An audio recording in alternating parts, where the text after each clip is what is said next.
I'll catch you in a bit, Lilith.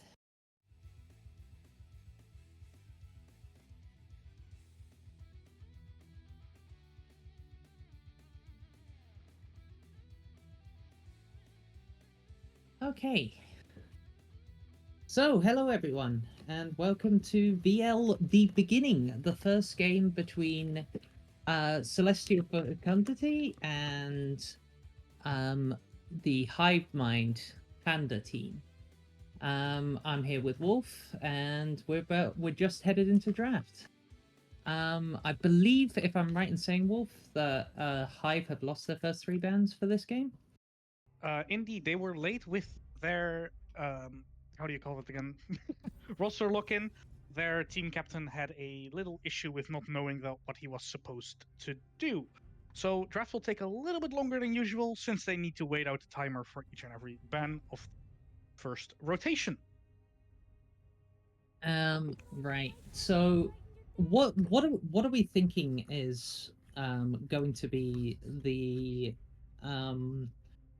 ideal B1 if you're denying yourself bans? Surely, B1 is going to be exceedingly important in these games, right? Yes, yeah, that's most likely true. The thing right now is in the current meta, B1 Jinx is just very strong. It's hard to take an answer for. Not many people have a proper answer for B1 Jinx. Other champions that are B1able are the strong, um, often seen junglers like the Jarvan, like the Vi, that kind of stuff. Especially on this level of play, those kind of champions are very strong. Um, Okay. we see an Echo ban coming through. Like that's one of the Hive-Mind's jungler's best champions. So I was kind of expecting that because that's also something they can like look to first pick, something that they're very confident.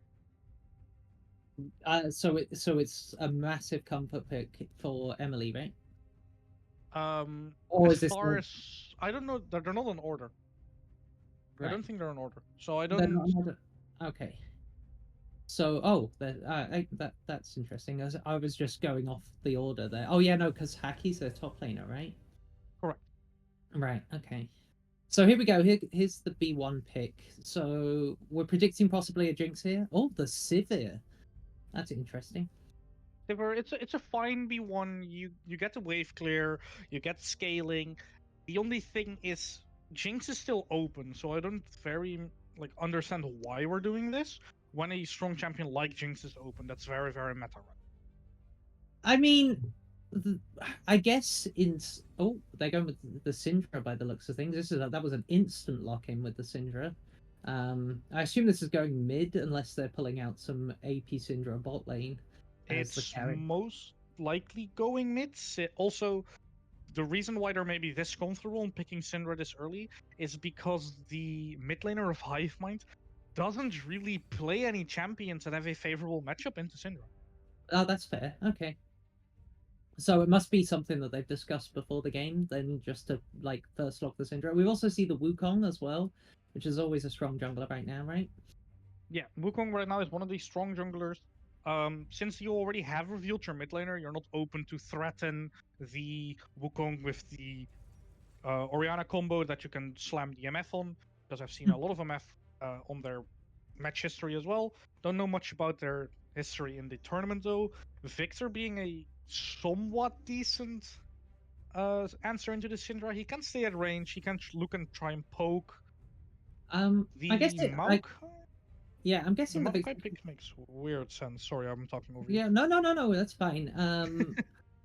I mean, I'm guessing with the Victor trade into the Syndra, I guess you can trade okay with the shield. The Maokai, I'm guessing that Maokai's going jungle unless they're pulling out some Maokai support, which would be interesting. But with the Wukong revealed, I assume this is going jungle, right? hmm I assume it's going jungle as well. But one of the things you're seeing right now from like we have Sivir, we have Victor, so we have a lot of wave. We have a lot of wave clear. Mm-hmm. Um, Maokai gives you this front line that can make sure that your wave clear or your wave clear champions doesn't really get engaged upon. But the issue is we have Syndra that can land a long range stun and threaten a lot. We have the Wukong that can go in. We have a Kai'Sa that can follow up very well on dives. So it's gonna be rough for Hivemind to make this draft look Yeah. like a real thing right now. Yeah, so we're seeing the Volibear and the Yorick bans along with the Malphite. I'm curious with the Malphite ban when there's, I mean, the reveal, right, is Kaiser Wukong and Syndra, unless they go heavily into AD 4-5, like.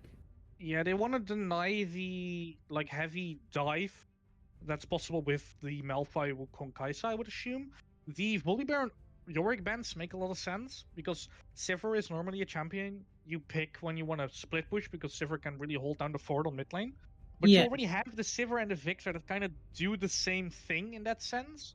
So that would Mhm. mean you need to pick a split pushing top and support or jungler. So you cannot really play this out with a split pusher in the first place. Yeah, and we see the Rel locked in here. Now that gives that gives some really decent engagement, especially with the low range on the team on the side um of uh Hive here. That's gonna be pretty good. The Janna's a nice pickup to counter that. I'm just Yeah. worried with the lack of engage or any sort of. I'm guessing we're looking at counter engage and trying to bait Celestial onto us with a Yeah, comp. Hive-Mind is looking at a disengage comp right now, which doesn't make too much sense since they also banned Realm. Janna is this champion that can really shut down engages with her Tornado, with her Monsoon. Renekton being picked up here as a easy stun, but I don't really know who you want to easy stun here. Yeah, I mean, I guess if you can get if you can bait Celestial onto you and get a nice flank with the Renekton, you can maybe lock down the Syndra. The problem is Kaiser's with that ultimate, she can get away quite easily, as long as she hits somebody else, right? So it's going to be interesting. Which draft do you generally prefer here? Looking at the two Oh, teams. like looking at the two teams, like Ornn is a hard counter to Renekton, so Renekton doesn't get to play his strongest side of his lane, which is his early game. Then, yes, your Janna does kind of stop engage, but the enemy team has so much to press on you, while you Yeah, have so little good answers into it. yeah. Also, the Janna, Victor, and the Sivir, for the most part, can get blown up late game by Syndra, pretty much in a Yeah, one. whoever gets hit by a Scout of the Week is dead. Yeah. Like even Renekton, if Renekton does not go Maul here and Syndra is a little bit fed, Hmm. the only person that might not get one shot is the Maokai. But that's only if Maokai is already on like two, maybe even three tank items, because otherwise he's gonna at least get like chunked for 80% of his health. So we're looking at good jumble pathing from the Maokai, then, is what you're saying here. Yeah, Maokai needs to get this tankiness and make sure that Syndra doesn't get free fed. Also, one of the things that I notice in their draft, it's maybe because they don't have that many champions or something. Every single person on this side of Hive-Mind has picked their own champion. So I Right. think we also might be looking at just the issue of not owning enough champions to be able to pick for each other. Yeah. Also, I just read in chat here. Yes. Hive skipped 3 bans because they failed to lock in their team in time. So unfortunately, they've lost the 3 bans for this first game. Is it just for the first game, or is it all 3 games? It's only for the first game since believe they were on still on time to not Mm, get any more, but I'm not 100% sure. right. Okay. Also, one of the things that I see in this draft, right, is what lane is Maokai gonna path to? Because Sivir Janna aren't really going to be that strong into this Kai'Sa Rel. Because Right. Rel is also a champion that deletes shields. So your Yeah. Janna shield just is gonna get deleted. Then Yeah. the other issue is Renekton Ornn is a like an Ornn favored matchup. Renekton is not gonna have the upper hand that you want when you're ganking an Ornn as a Maokai because you're not bringing that much damage to the table yourself. Yeah. And I just feel that um in terms of CC and damage, the like obviously the Maokai has generally more CC because Wukong has to wait till um 6, but just in general, the lockdown capability, and I don't think Janna's disengage is going to matter as much with just how many engaged tools. Like if they layer their engages, I feel like Celestial probably there's not much that they don't have enough disengage to deal with Celestial. Does that make sense? They don't have enough. Yeah, what you're saying makes a lot of sense. They don't have enough disengage to counteract each and every engage that Celestial wants to look for. Because Celestial they have Ornult, which they don't have anything for. They Mm-hmm. have Wukong E ult, which they can use the Janna Monsoon for, because it's very Mm-hmm. hard to reactively use your tornado on that one. Yeah. Um, Using your tornado to reactively react to Rel W makes a lot more sense on the crashdown. Reactive, However, reactively react. Yeah. yeah. I know my words are coming out a bit weird. Um, like, and even if you react in time, Janna is running Summonary for some reason and not the Glacial Augment. So even if you knock her up, Rel's gonna press E, get a speed boost, press Magnet Storm, and still connects on your targets. Mm-hmm. That Yeah. just doesn't make a lot of sense. Okay, so we're into game now. We just wait for the gates to drop and we can begin. Um, okay, so we're moving out onto the map. Should we expect to see 5 point from both teams here? I can imagine. Yeah, I don't really think that either of the teams want to be invading here. Like, yeah, you have the Rel that has a decent level 1, but you also have Syndra and you also have like Kaisa who don't really want to do that. Yeah. And Janna is a great answer into a lot of these level 1 invades. They're doing It, their it 5 point yeah, like tiny bit weird. yeah, interesting thing from the like blue side here, that from Hive, they seem to have put the Maokai next to the Janna. I think they're probably scared of this here with the red ward coming in. I mean, he's still got it down. They didn't really do anything about it. Maybe the Maokai needed to stand a little bit further up. I don't know. But they've got the ward there onto those raptors, so they'll be able to get vision on that for the first part of the game, and they'll see which way Maokai is pathing here. So far everyone's just moving to lanes and we can get started. We still have everybody in the wrong order on the side of Hive though. Hmm. Also, that this stream still has time bar active and not the scoreboard, so I don't know if we can fix that, but it's fine. Yeah. Wukong is just doing something that I didn't expect, because I didn't expect Wukong to be pathing towards his Ornn in this situation. Yes, it's a winning lane, but there isn't really a reason to play for your Ornn here when you're playing Kaisa Rel. Yeah, enemy has good disengage, but Janna has to choose to either what's happening on top. Oh, the Ornn actually taking a massive chunk here in the top lane. The flash burn early on from the Janna here. Nice engage on the level 2 from the rail there. They're both making the use of that level 2 advantage there. The Ornn was chunked, but I think he's just able to sit under tower here and heal up fine. I don't think we're going to see much more action unless we see another engage onto him here. Scatter the Weak landing onto the Victor here, a little bit of damage onto him, but for now it's just kind of even lanes. This is pushing back into Renekton here, so we could see a bit more of a trade going on. The Ornn does have the wave advantage, but oh, the Renekton getting a nice little chunk, so kind of an even trade at the end of the day. Nice scatter the weak onto the Victor. The shield pops up as he uses the Q, and she lands the W perfectly onto him there. So that's a nice chunk of damage onto the Victor. The range differential between the Syndra and the Victor, like right now, in the early game, this is essentially Syndra's weakest point of the game, and she's still winning the trade. So It's also Victor's weakest point of the game. That's something we have to keep in mind.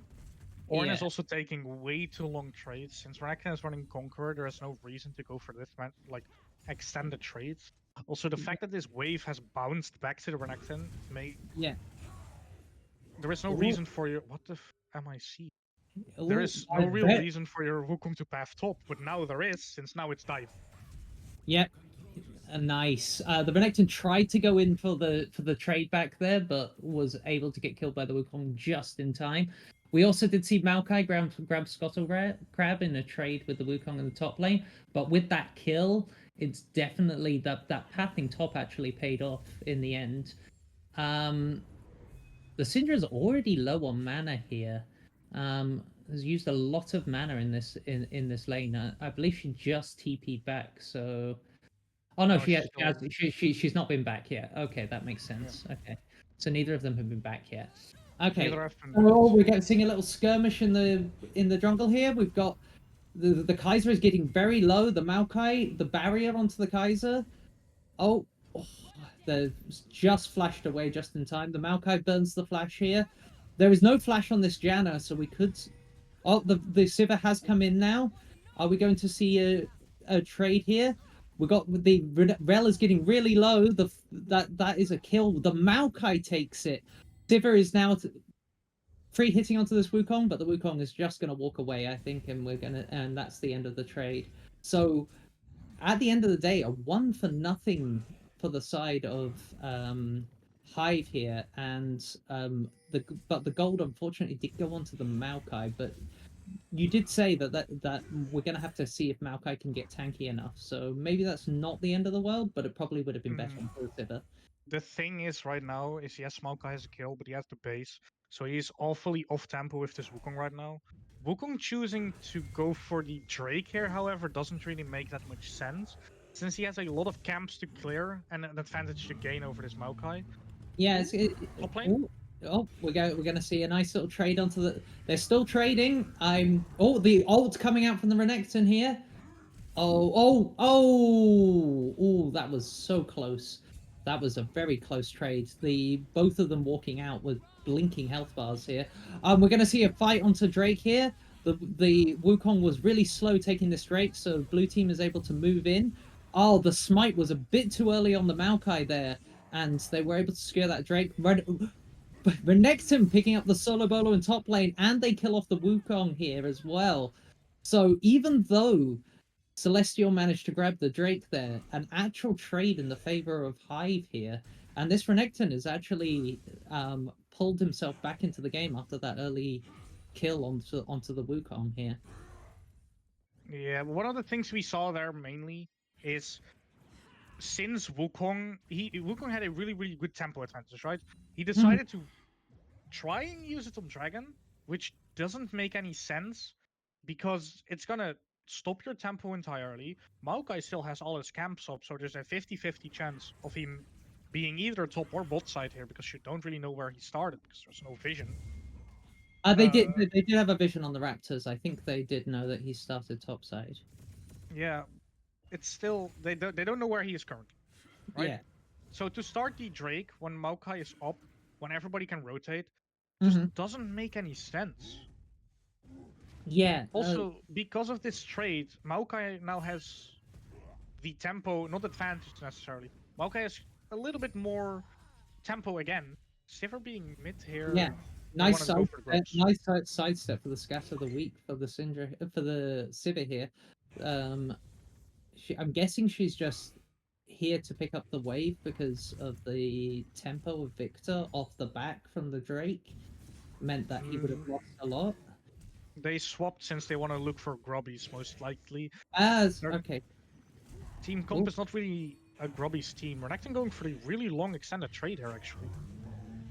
Oh, we got the ult coming out from Ornn. Oh, he manages to get off the charge, but just too late because as Renekton pulls off the off the queue and manages to kill him.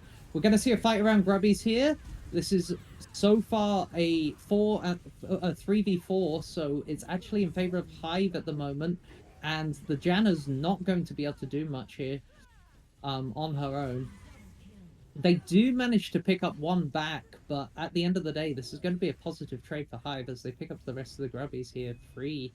And the Celestial team is just going to have to go back to base and kind of lick their wounds and rethink about what to do here. The Victor is now in bot lane versus the Kaiser. I think the Kaiser should be fine here, right? Yeah. Victor cannot dive solo. The main issue in that fight, right, is your top laner just got solo killed, right? Yeah. Renekton still has like 25% of his health left, is currently in his ultimate, so is generating Fury constant. And we decide to fight for grubs still.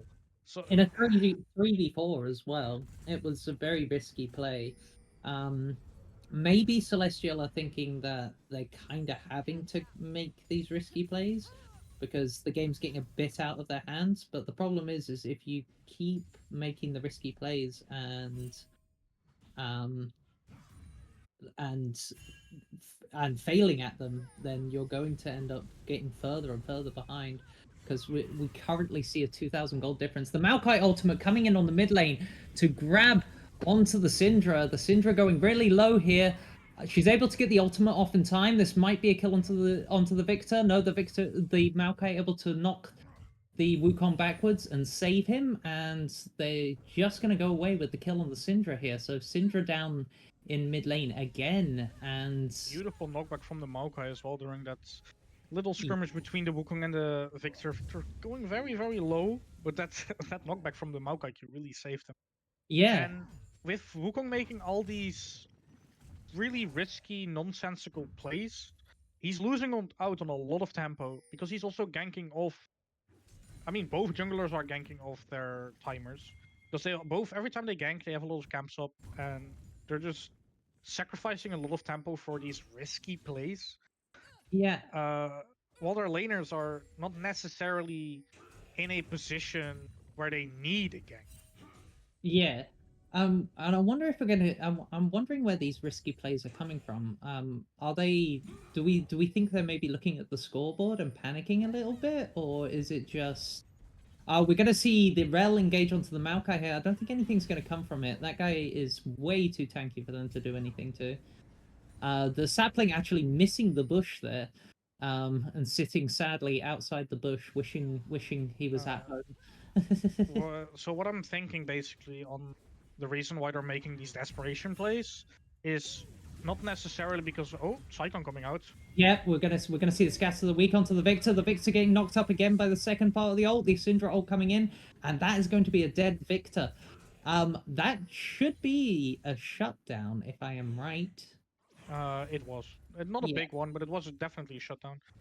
Um, So, so to so continue on the point I was making, yeah. the reason why they're likely making these plays is one because they see the scoreboard and say, oh, we're behind on kills, and two because we're playing in an elo where a lot of people are just greedy. They're greedy for kills. Because if we're looking at it roughly right now, yes, there's a 5 kill difference, but it's only a 1,000 gold difference just because platings exist, minions exist, all those kind of things are still things for the taking. Yeah. So I mean, it's not like completely over. We do see a bit of a trade in the mid lane, the top lane, the trade coming in, but the Wukong coming in now. The Ornn ult popped. The Renekton has popped his ultimate.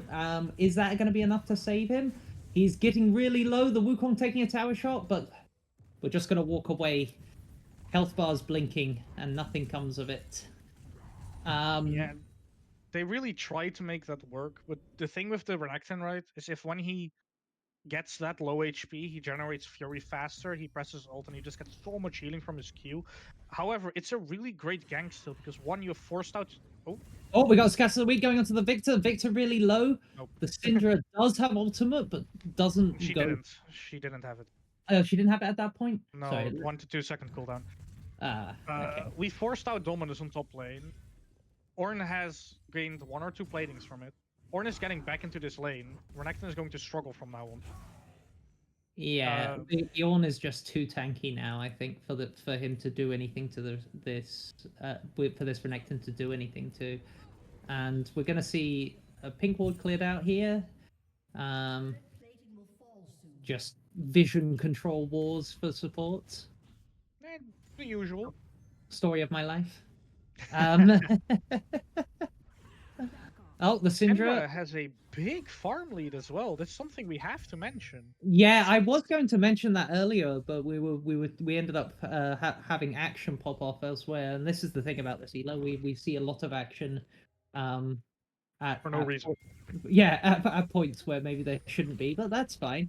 But yes, I was going to point out the Syndra, the Syndra is so far up in farm, and actually picking up that kill back onto the Victor earlier actually has put her even if not ahead of the Victor with the two with because they're even on kills, right? And she's a good farm ahead of him. The Ornn just tanking all of the damage and is just gonna sit under tower and not really care about anything they're Currently, throwing at Syndra him. has a 1200 gold lead over this Victor. Yeah, that sounds about right. They're both even on kills, and she is up almost 40 CS at this point. And some platings, and she got a shutdown. Gets a good poke on the Sivir here, but doesn't really like that doesn't snowball into a fight. Shouldn't. But Um, it might help with this Rift Herald spawning soon. The Ornn is really not caring about this Renekton anymore. yeah. We're going to see a bit of a trade with the Victor onto the Kaiser. Oh, the Wukong going in very solo here. This is a very lonesome Wukong, but the Syndra is coming in and just blows up the Sivir, and this is what we were talking about earlier. Just the ability to blow him up. There's the Maokai getting knocked up here and CC'd, and he cannot go anywhere. The Janna and the Renekton just gonna have to run away here with the tail between their legs.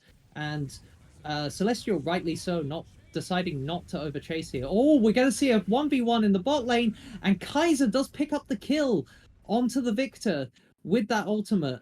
What a brilliant little duel there. The Victor just He didn't not. use ulti. Did she not use ulti? I thought she used No, ulti Killer there. Instinct still up. She used barrier. Oh, it was barrier, right? She was able to get out of the. She was able to then use her movement speed to get out of the Victor W there. Then. Yeah, Oh, and she we're gonna. still had Killer Instinct up, so she could have played more aggressive even.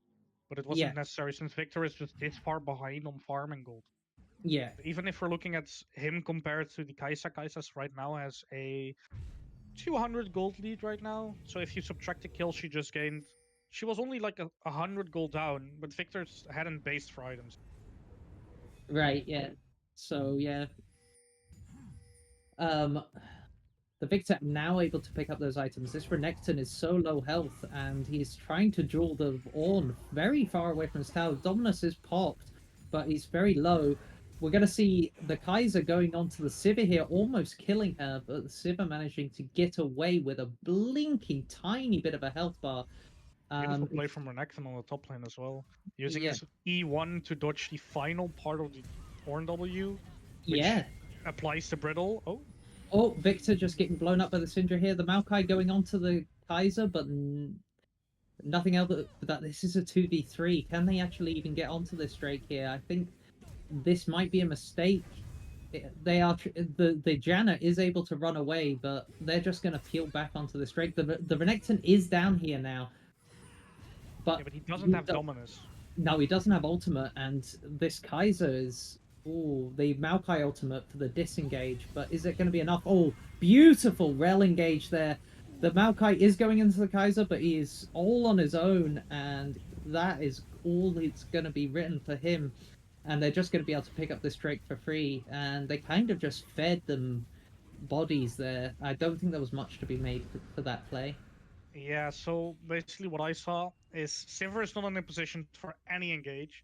Yes, Janna lands a very, very nice tornado, but the issue is your Renekton is already poked to like half HP. And Renekton with Maokai is not going to be able to do enough damage against four other people. Yeah, especially with And that ultimate down, right? Victor get yeah, sorry. Dominus down, it gives him a lot less pressure in the form of health, but also in damage, because he generates Fury constantly, which he normally needs to land auto attacks and abilities for. What also really didn't help is that Victor got caught because he was trying to place vision that was not needed right there, because he had no one to support him placing that vision. He just got Yeah, collapsed on, killed, lost his team, the team fight. Uh, yeah. yeah. And we're gonna see top lane tower go down there as the Ornn is able to get some free time with it, and we just see the tower go down. So we um the Sivir's kind of hovering in mid lane. Victor gets really low here. He's gonna have to be super careful. This is definitely gonna have to be a back from him here to get away from the Syndra. But she's coming in. Oh, nice flash and scatter the weak. So Syndra able to pick up that kill there, and that is a really nice kill onto this Victor. This Victor is just getting put further and further behind as He this did Syndra. not respect Scatter the Weak, or it's not only Scatter the Weak, just also for Unleash Power. He didn't respect her at all. He's down with 2 levels. He's just walking up, thinking that he got control of the wave, gets stunned, gets chunked out. He's lucky that she doesn't have 100 stacks yet. Yeah. Oh, and the Wukong going onto the Maokai here. The Maokai are just able to walk away from this, I think. There's not much good, but this does mean that they're going to be able to get control in this top side of the map. What are they going to actually get from getting control of the top side of the map here? Is there going to be a play to be made? No, right now they're just trying to make sure that they have vision. They know where people are rotating to and from where. Also, they just shoved in this bot lane. Atakan is coming up soon, but you don't want to take Atakan on spawn. It's one of the big mistakes that a lot of people throw games on, is taking Atakan too early.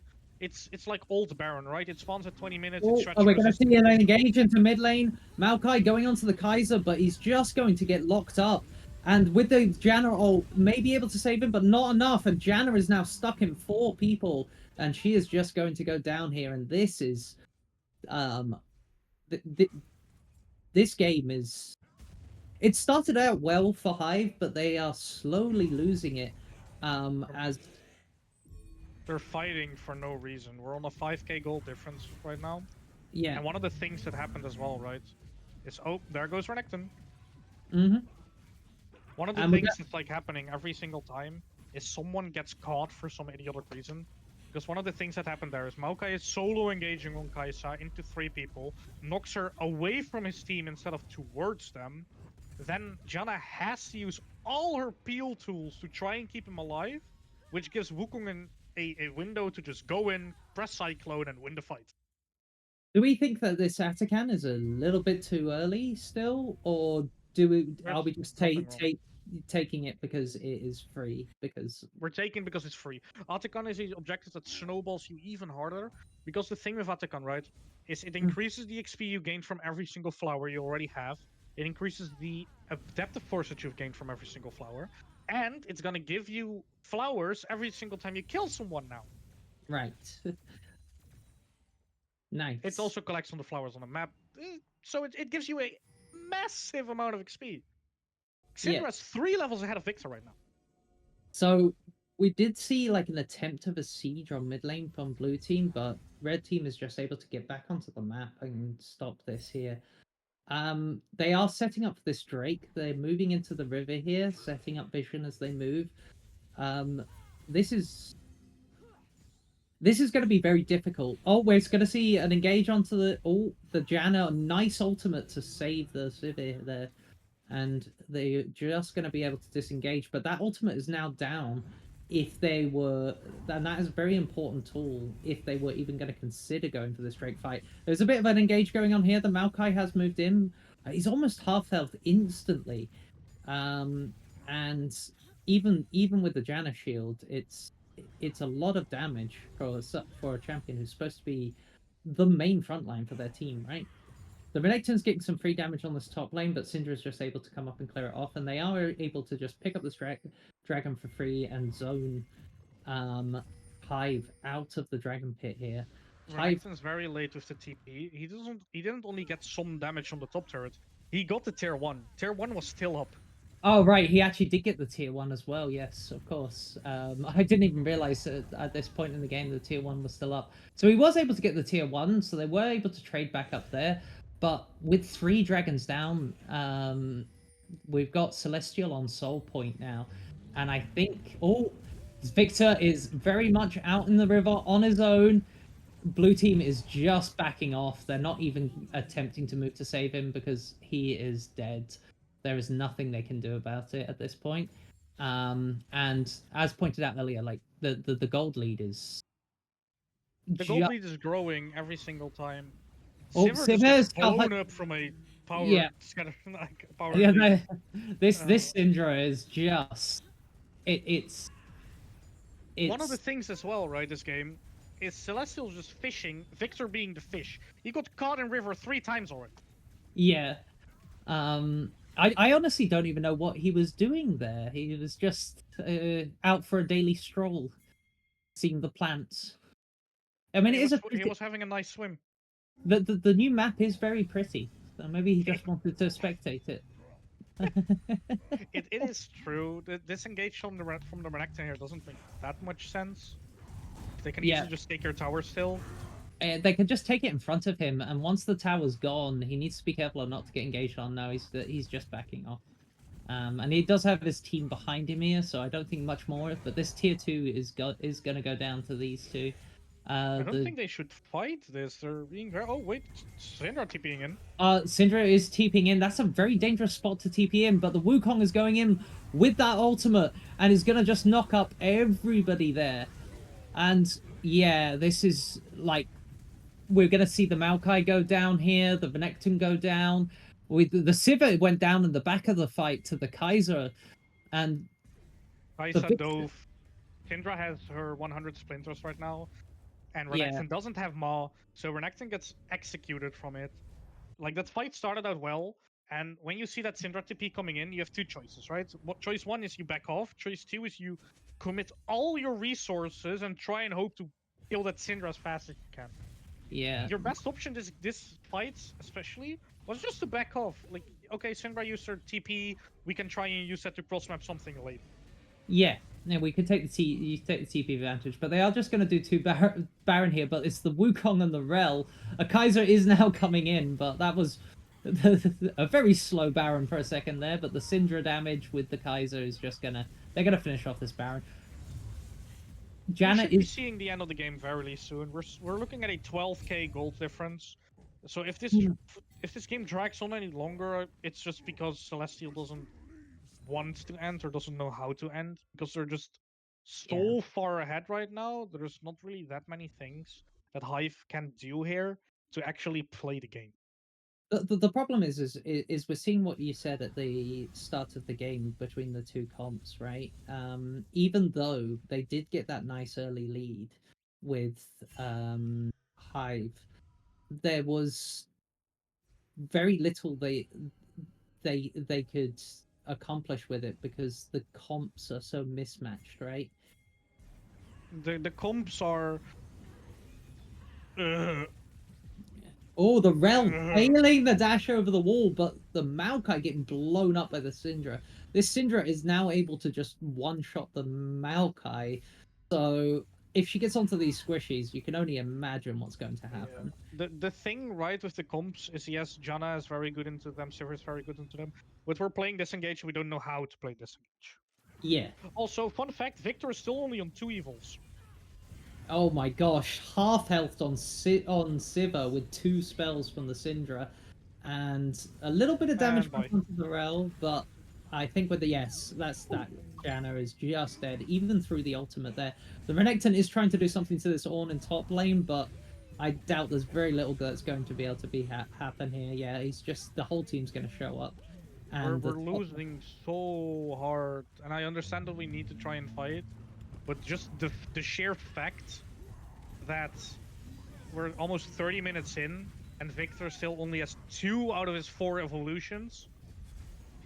yeah. And we're just going to see the Nexus go down, and game 1 is going to go to Celestial as we see the Nexus explode on the victory screen. Well,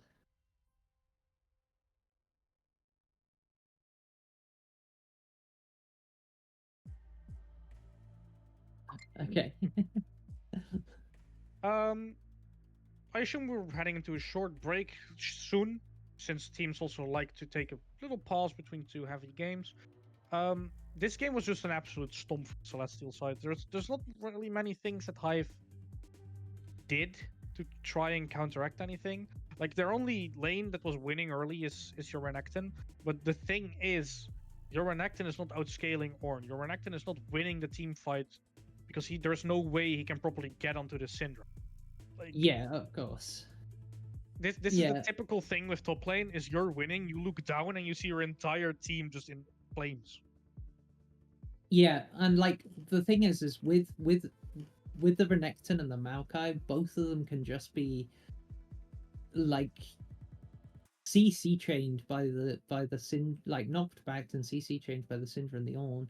So just in general, comp wise, both teams like it was going to be an uphill struggle for Hive comp wise anyway, and we did see some good early stuff from them there, but it just goes to show that even at elo like this, the comps do matter, you know.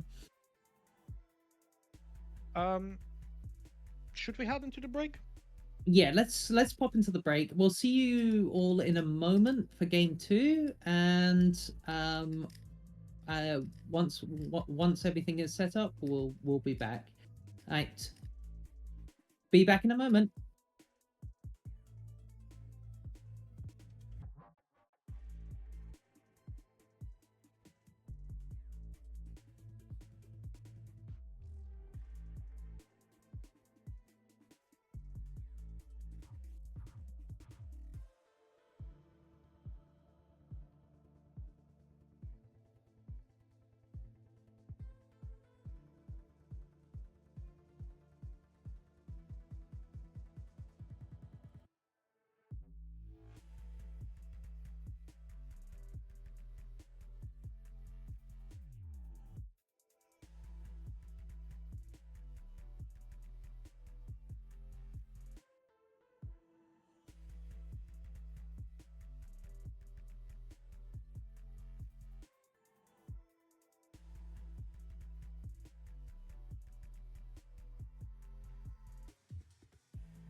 Okay.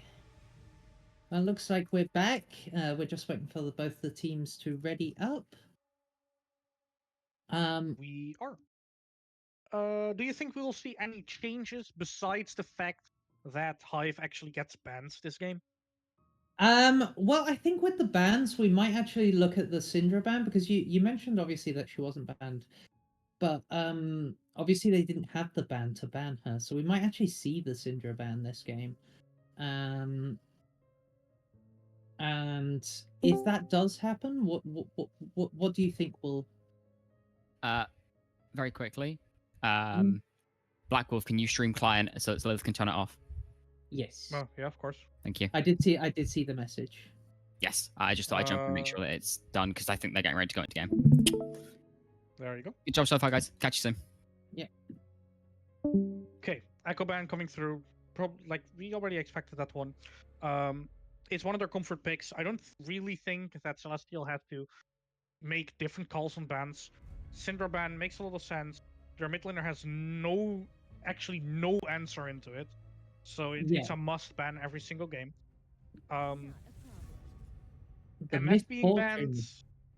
It does they that. want to, yeah, they want to try and deny a combo like with a big team fight. But the thing is, they didn't do it last game, and we have a lot of great answers into the MF. We didn't Same see with the Jinx the ban at all. So do we think we'll see a Jinx B1 here? Maybe from right now Celeste. we're sitting in a Jinx meta. Um, and as well, there's not really a good answer we have into the Jinx. Yes, we can look Vi or something The like that. Senna.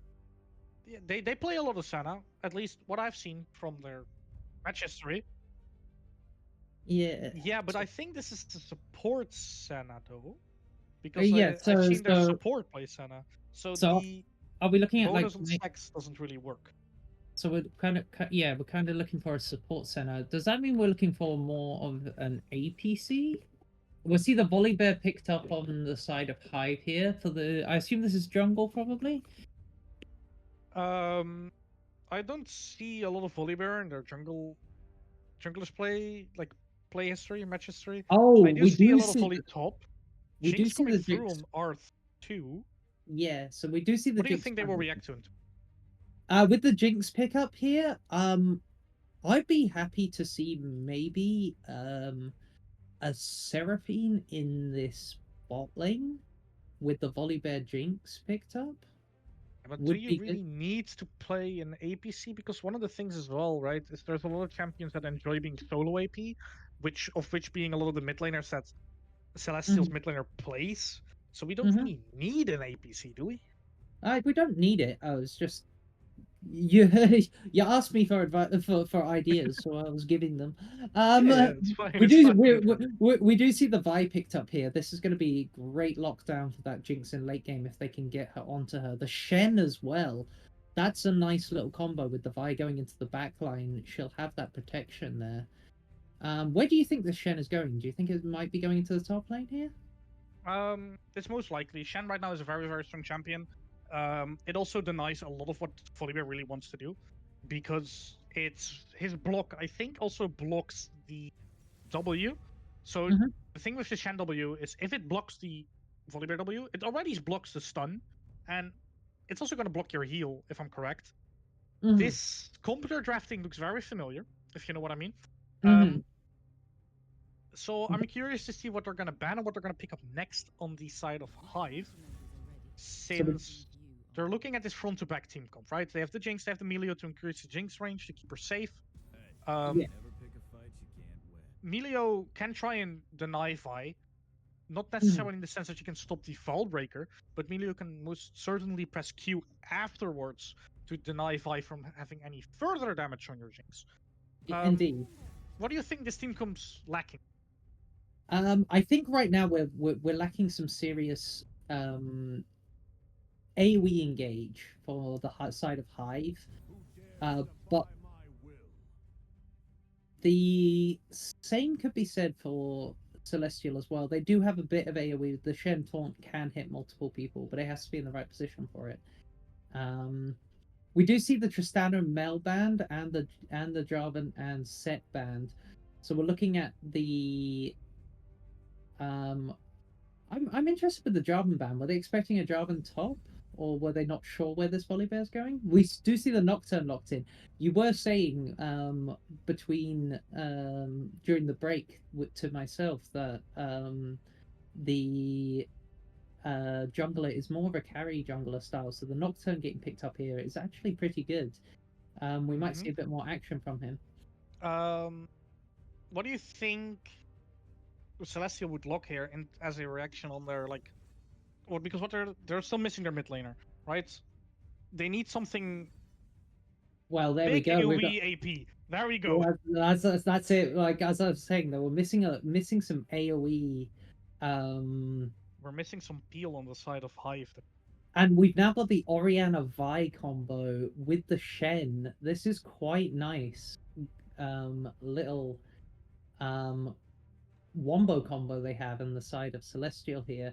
I'm interested to see what is answered here. We're going for the Ari. That's even more single target damage. So we are looking for really just getting the pick on one person and getting the reset on Jinx here to make her pop off, right? We went heavily from a really good team fight that we can front to back with against a dive comp, which already gets hard if you don't really have the peel options, to we R4 and R5 two champions that are gonna have trouble with peeling and want to counter dive right now.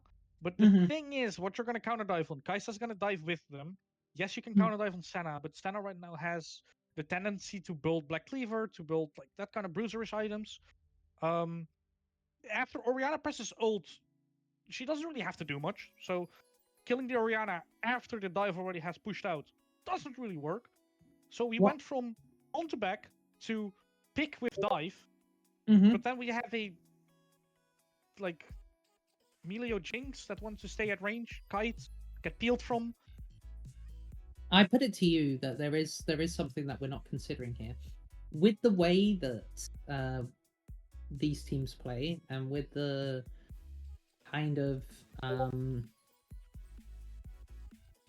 if anybody on the side of Celestial takes any greeting pathing or they're not with their team, they have a chance if they just step on vision to get blown up with the Arielt, with the Nocturne, you know. And if Jinx gets a rocket in there and gets the reset, then they have the chance to carry on the fight after that, right?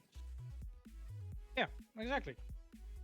So I think that Mad have a lot easier and a lot better comp to pull off this game, and I feel like, judging from what I saw from them in game one, I feel like they probably do fit this comp a lot better in their playstyle from what we saw in game one, because they were doing those early aggression, they were doing those like small man skirmishes, which really plays into their comp that they've got going on here. Yeah, but they do I'm have just still very confused by what I'm looking at comp wise.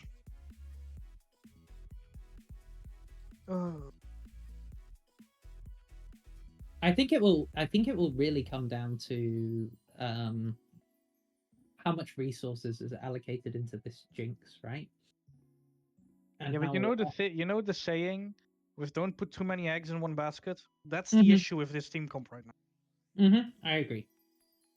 But so it'll be interesting to see if it there's a good payoff here. I think the mid matchup should Mid be matchup is Orianna favored. The thing is, Orianna just outpokes Ari heavily in the early game. It's heavily decided by what Orianna runes is running. Yeah. So Orianna should be able to win this matchup fairly easy, especially in the early stages. She is rather immobile, so yeah, once Nocturne and Ari hit 6 both, they can look to dive on this Orianna. But then the thing again is, Orianna is a champion that doesn't need to be far ahead to execute her game plan, especially in this comp where you're running the fight. All Orianna has to do is press on. Yeah, indeed. I feel like something we might see in this game is a good engage from Hive completely buffered by the team fighting and grouping of Celestial if they can get into position properly to pull it off, you know? Also, one of the things here, right, Mhm. is if you put all your eggs in the Jinx basket, yeah, Yeah, we have a Shen that yeah, just says, nah, not right now. You can wait a few seconds. yeah, And we have a Vi that's gonna chew through your basket like a little mouse and drop all the eggs out. yeah, Because she has Vault Breaker. And we only have one thing to stop Vi from doing that afterwards, which is Melio. I mean, yes, you can use Nocturne E, yes, you can use Ari Charm, but the issue with that is if they're peeling, they're not diving, and these characters are designed to play aggressive and dive. indeed. So I think it will come down with both team comps. It will really come down to the coordination they both put in and whether, because I feel that if at any point Celestial is not coordinated, then they are going to they're going to get destroyed, you know? Yeah, it's definitely a point of how coordinated is Celestial gonna be. But Indeed. one of the big issues, right, is you're playing versus Arya Nox. They have easy go-in buttons, especially on someone who's alone. But you can Mhm. also abuse that, right? You can Yeah, show someone on the map, oh look me, I'm being vulnerable, and then there's a Shen waiting in the bush behind. yeah, indeed. Right. Anyway, Also, you can go on. You wanted to say something? um, well, we're looking to get into game here, so do you want to? Things not playing. Now it is. Um, One of the other issues is we're playing heavily dive against Stand United. Shen's Yeah. gonna press ult and deny a lot of things. So what you said earlier about having to be very, very coordinated is still very true, but we still have a lot of like fail safes from the Shen ult, the Senna ult, the Kai'Sa being able to kill Ring Sing away.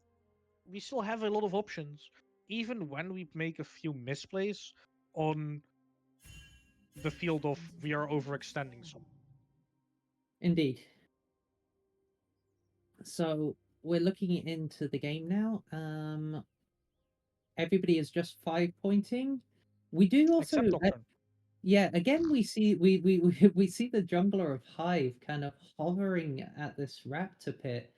This seems to be this they've done this in both games now, so this seems to be a thing that they are going for.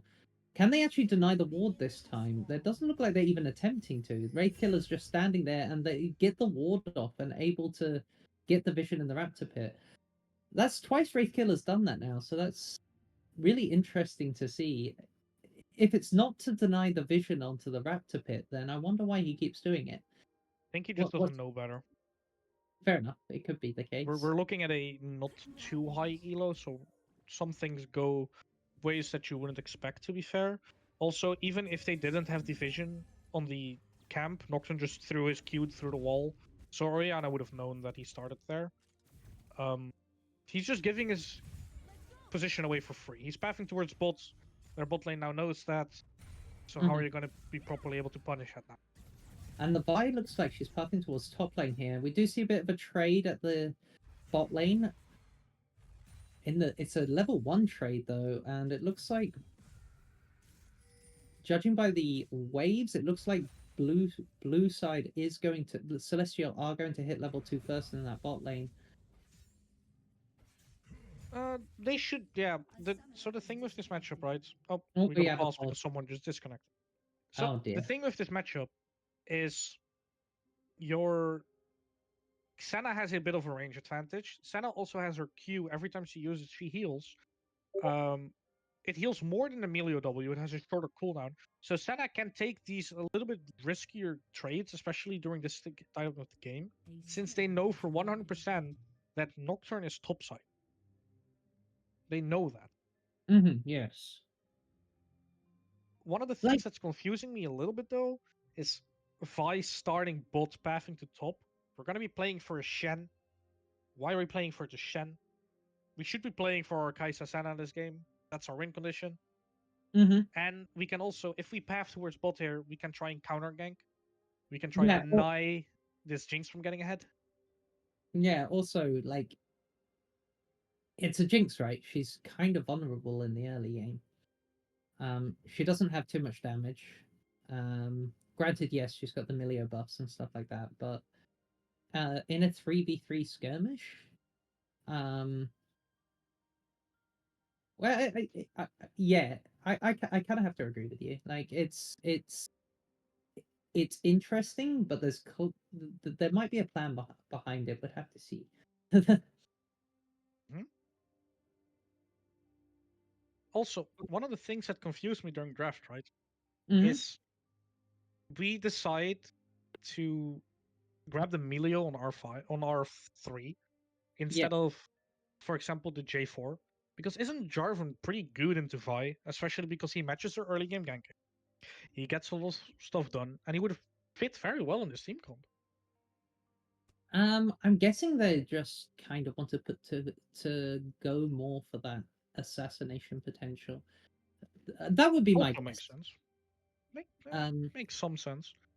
Uh, this game, do you think we'll see any unusual things?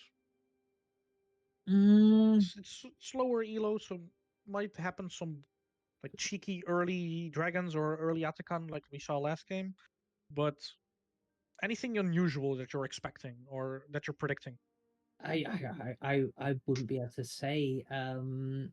I mean, as you mentioned, it is kind of we're kind of already seeing that with the Vi pathing top lane. Um, we're going to Ah, see yeah, I a forgot. cross map. We're going to see a cross map here with the Jinx side getting favored out of the trade. I think, right? Mm, yeah, yeah. So we'll have to see. Well, I already see something that I didn't expect. hmm, First, I'm seeing the PTA Nocturne. interesting, yeah. I expected a Lethal Tempo or Conqueror, which are more commonly seen. Yeah, PTA does help you in the short bursty things, but I don't really think that you necessarily need that right now because you're Mm, not going to be able to execute someone properly on a dive anyways. yeah, Another thing that I didn't really expect was the lethal tempo on Kaisa necessarily, since we're playing Kaisa Sana into Jinx Melia. yes, Yeah. So what is Kaisa Sana trying to do into this Jinx Melia? Okay. In a long fight, Melia will get multiple E's off, a yeah, W that heals the Jinx up, gives her bonus range. So we don't want to fight too long, right? Also, yes. Jinx has lethal tempo for herself. Hmm. Meanwhile, we have the range advantage with Senna on the Emilio, where we can do a little bit of short bursty trades. That's also why we have the fleet footwork for bonus Hmm. healing and a little bit of movement speed so we can get out.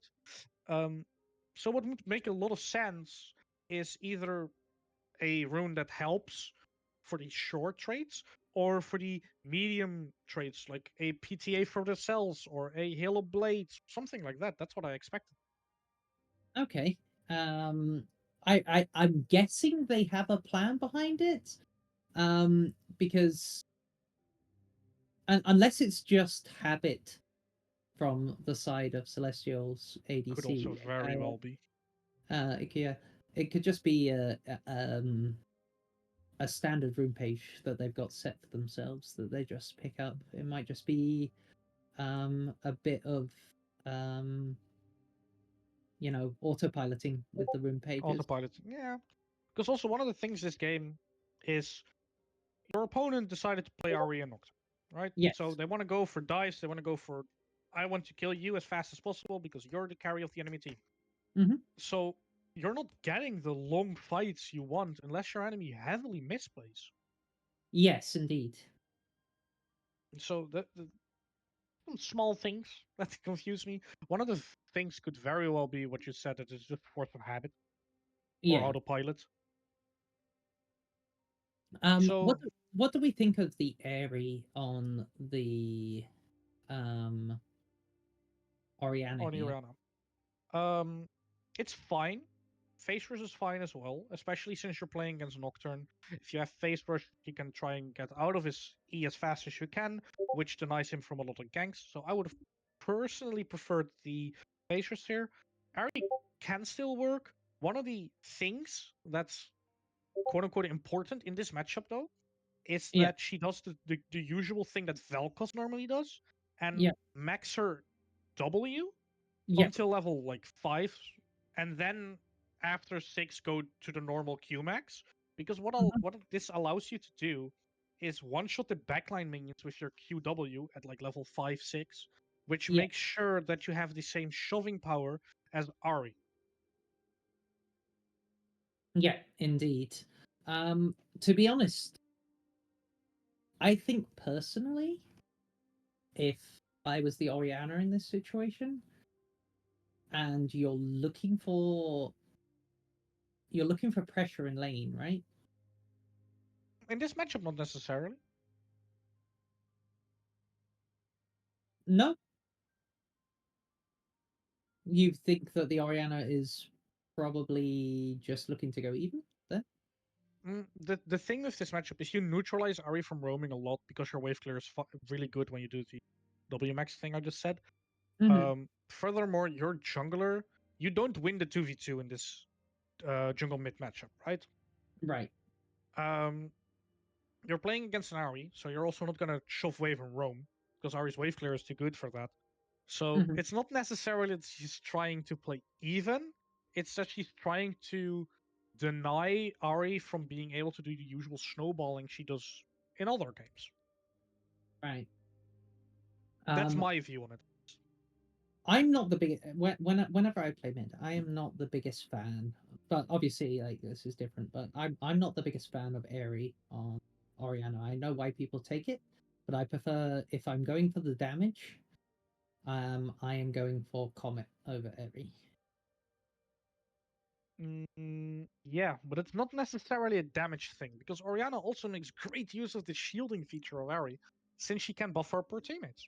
Yeah, that makes sense. I can see why you go Airy, and I that's what I'm saying. I'm not against it. I just prefer Comet myself because it has a lot higher damage output with your poke, and poking Ari out of lane would be beneficial in this matchup, I think. True, but Ari's W Foxfire does make it hard for you to hit the Comet, since she actually outspeeds it with her Foxfire. That's true. That's true. That's true. Unless, of course, you land a slow from your W. Even with Foxfire, I don't think she out moves speeds the Comet. Yeah, well, I don't know how that interaction works necessarily. Depends on how many levels I think put into the W. It's also Does the slow increase? the slow does increase with how many levels you've put in. Ah, okay. There you go. Things the more you learn. It does look like we're getting back into game now. Everybody does look ready up. A little 10-minute pause doesn't hurt. Yeah, you got to listen to us. You know, ramble about rambling. Rambling about mid lane matchups. Nah, rune rambling. Oh. Yeah, we should be heading into the game shortly. It's they both said ready. Then here we go. And Oh, we're seeing an immediate trade in bot side with the Jinx actually taking a lot of damage there. Did the we'll get the boss delay in any second now. Yeah. Oh, nice trade with the shield there from Volley. I don't think much is going to happen with the Shen on the tower here, but we do have the Vibe pathing top. And there we go. There it is. Yeah, what you just said, not much is happening with the Shen. One of the things that you have to keep in mind though is if Shen taunts you while you're on the turret, you're really screwed up. Yeah. Oh, nice little Q there, but nope. Nocturne 3 camped into base. Yeah. And then into the bot side here. It's a very interesting pathing. The Volibear coming out of the bush onto the Shen here. The Shen popping the taunt and the shield. This is going to be a trade in Volibear's favor as the Shen is forced to back off. Ari taking a big chunk of her health from that W there. And I feel like that way... being out of mana already, by the way. Yeah. That is the downside for going for the W poke, it does cost a lot of mana in the early game. True, true. Let me. Ari actually getting the push into the Ori here, but I think it was on a bounce back, so that makes sense. Oh, the Yeah. charm missing there. The Foxfire only hitting one of the balls, and they are moving in. The Vi is coming top, but Volibear is just going to run out here. Vi is going onto him. Gonna take a bit of a chunk of his health here. He's still fighting this instead of running.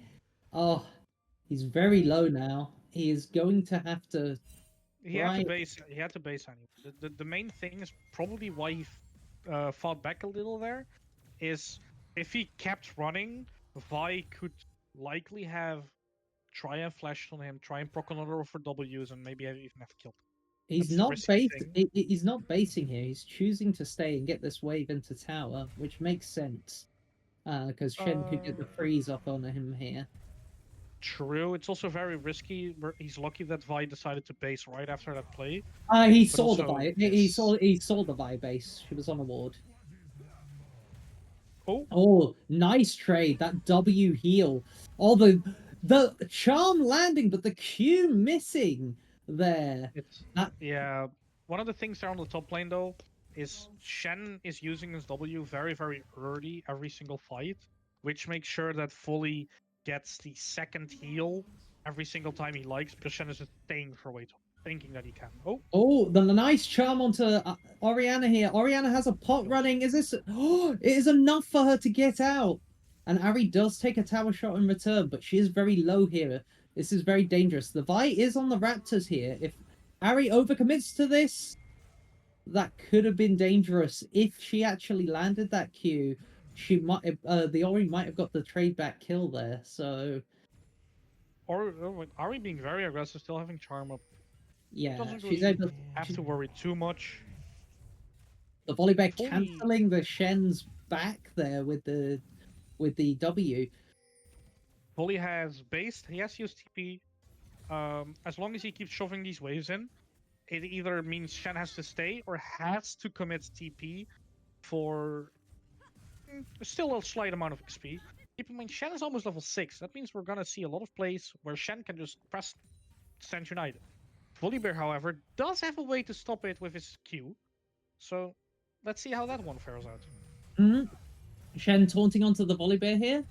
The Volibear just popping the W for the shield, and not much is going What we to saw happen. here is how you're supposed to make these trades with this Shen.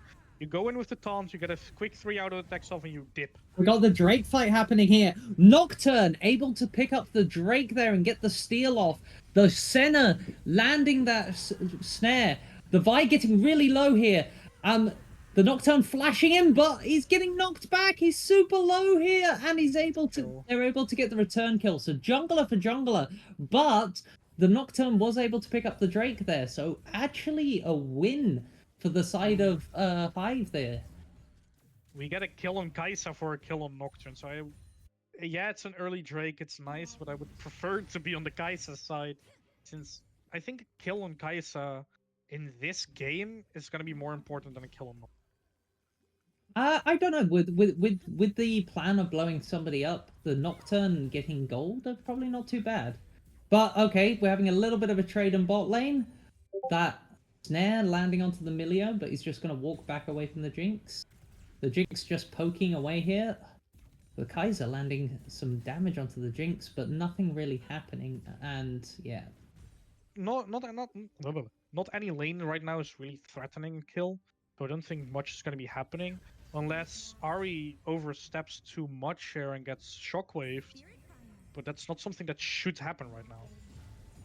oh, the ultimate coming out of the Oriana. The ultimate coming out of the Ari as well. The Ari getting really low, almost dead there. That was very dangerous. The Nocturne is got the ultimate, and he's going in on the Oriana. I think we're going to see Oriana going down here. Yep. Yes, we are. This is what I just mentioned. Yeah. Literally what I said happened. She overstepped, got shockwaved, and then since Oriana doesn't really have the phase rush, she cannot chase down nor get away from the Nocturne in time. Mm-hmm. So, Vi we're gonna realizing she's on see a ward. they're starting up the Raptors here. Yeah, Vi standing on a ward here, but they do have the numbers advantage here with Orianna dead. Senna is just gonna walk back bot lane here, and we're just gonna see the Raptors going over to the side of Hive for free The here. Crocs. These The are the Crocs. Raptors are in the smaller The place. Crocs. Sorry, I saw 3. It happens. I'm just joking. Yeah. Don't worry too much. So yeah, The- they the- really the- the- couldn't contest since your Orianna died at such a horrible time. But yeah, Nocturne can definitely snowball this out of control. Nocturne looks to be building Strikebreaker right now, which gives him a lot more catch potential. One of the things that I'm very disappointed in, though, is Shen has had 2 opportunities to use Stand United, and he hasn't used it either time. Yeah, that is. He's probably.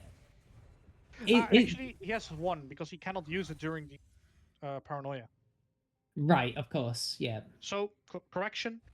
He missed his 1 big opportunity to use it on bot lane, which could have turned that entire fight around. Yes, that is a fair point. The Vi looking towards this bottom scuttle here. Oh, they're going to see a little trade in top lane. The Volibear not able to get off the stun because of the shield around. W. Yeah, the Shen W, the shield around the Shen. Spirit's Refuge. Spirit's Refuge is what it's called. There we go. Yeah. One of the abilities that I didn't know. What do you think will happen around this Drake that's coming up in like 1.5 minutes? Do you think we'll be heavily fighting for it? Do you think we maybe should give it because we're slightly being down right now?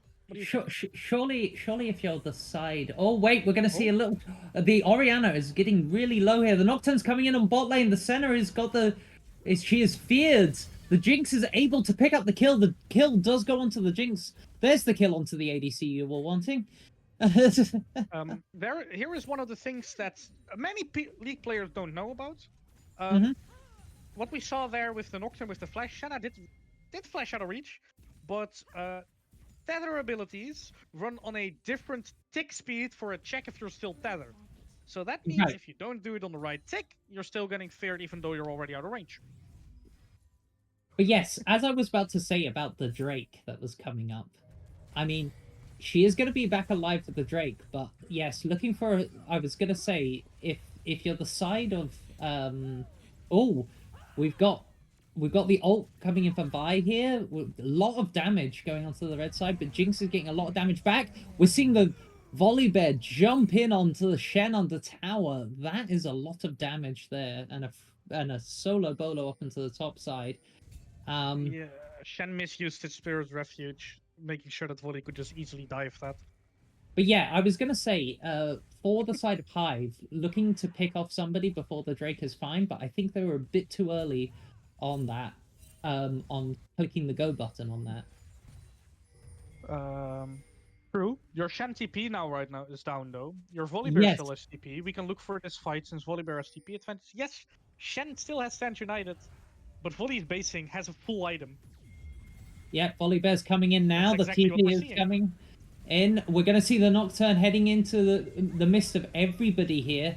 We're going to see the Vi focus down here, and the Vi has gone down. Nocturne also down, so both junglers down here, but the blue side are losing their health bars super quickly here. We're going to see the Jinx rocket come out and kill the Kaiser. The Shen is losing a lot of health.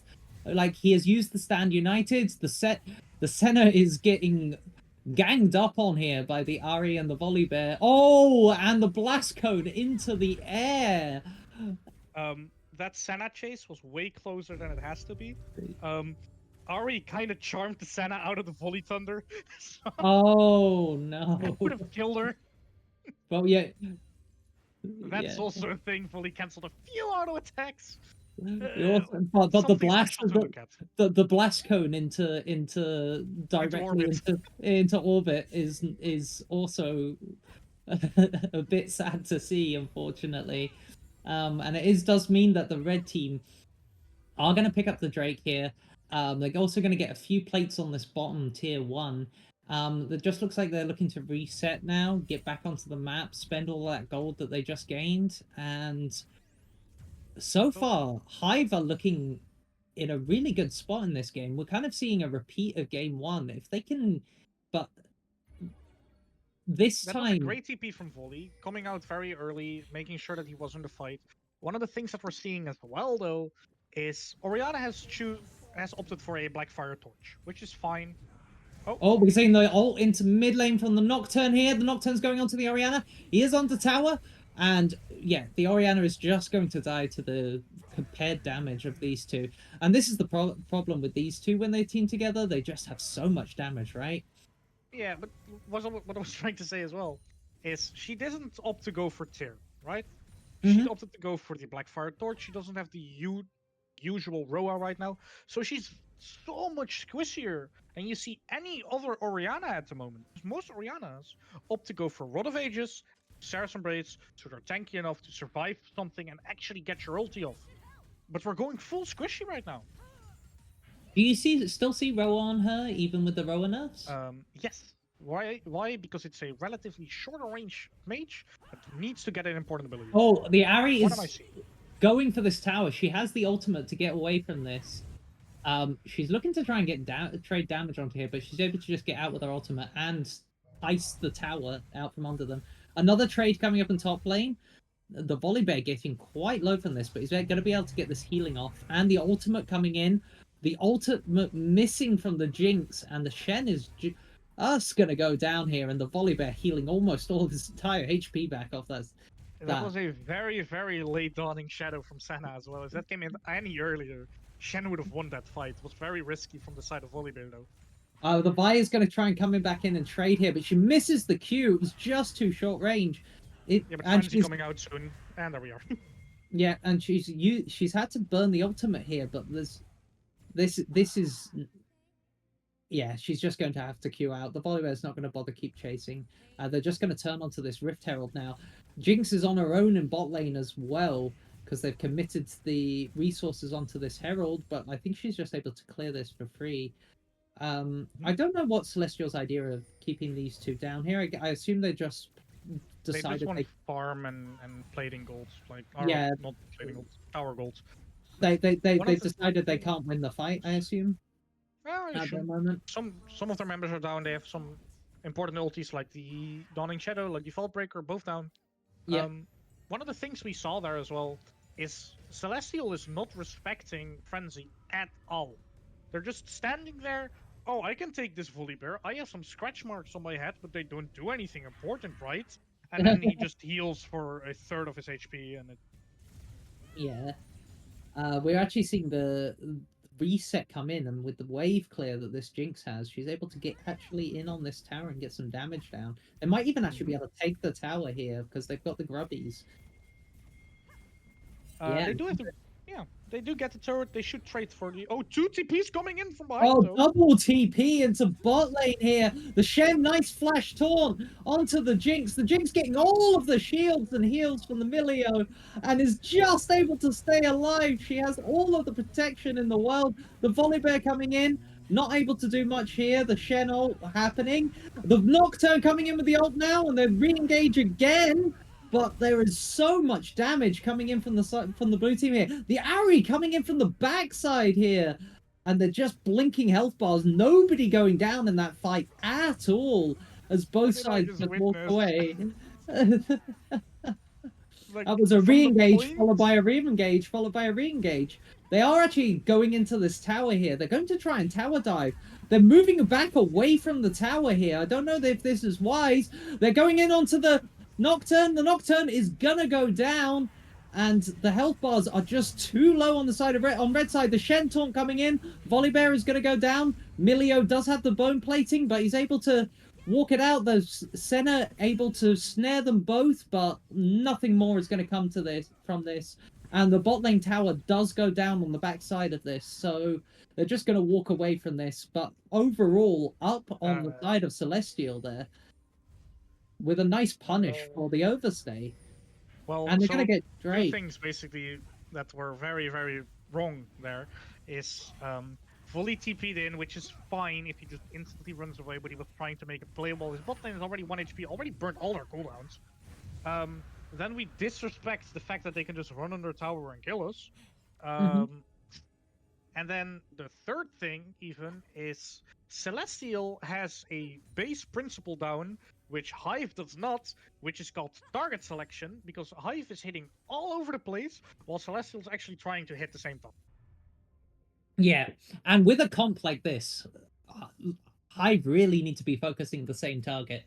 Yeah, almost every single champion on their team is single target. The Yeah, only multi-target things that you have is like the REQ and the Jinx Rocket, but that's only if they're like on top of each Yeah. other.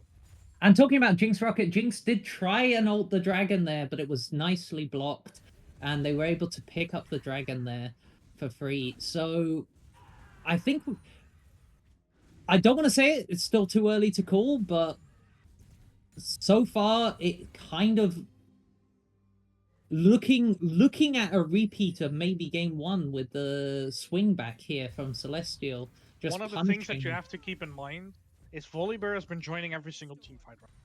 However, Yeah. if you look at the side of Celestial, right? Volibear is right now 2 levels ahead of Shen. He has 1 minute remaining on his Rod of Ages, so he's going to be 3 levels up. Who's going to stop the Volibear from split pushing? Oh, we're going to see an ult coming in on the center, but she is She just just able flashes to flash away, and nothing happens. But But they are going to siege down onto this mid lane. They're throwing Herald onto it. There's a real big overcommit. Vi coming over the wall here.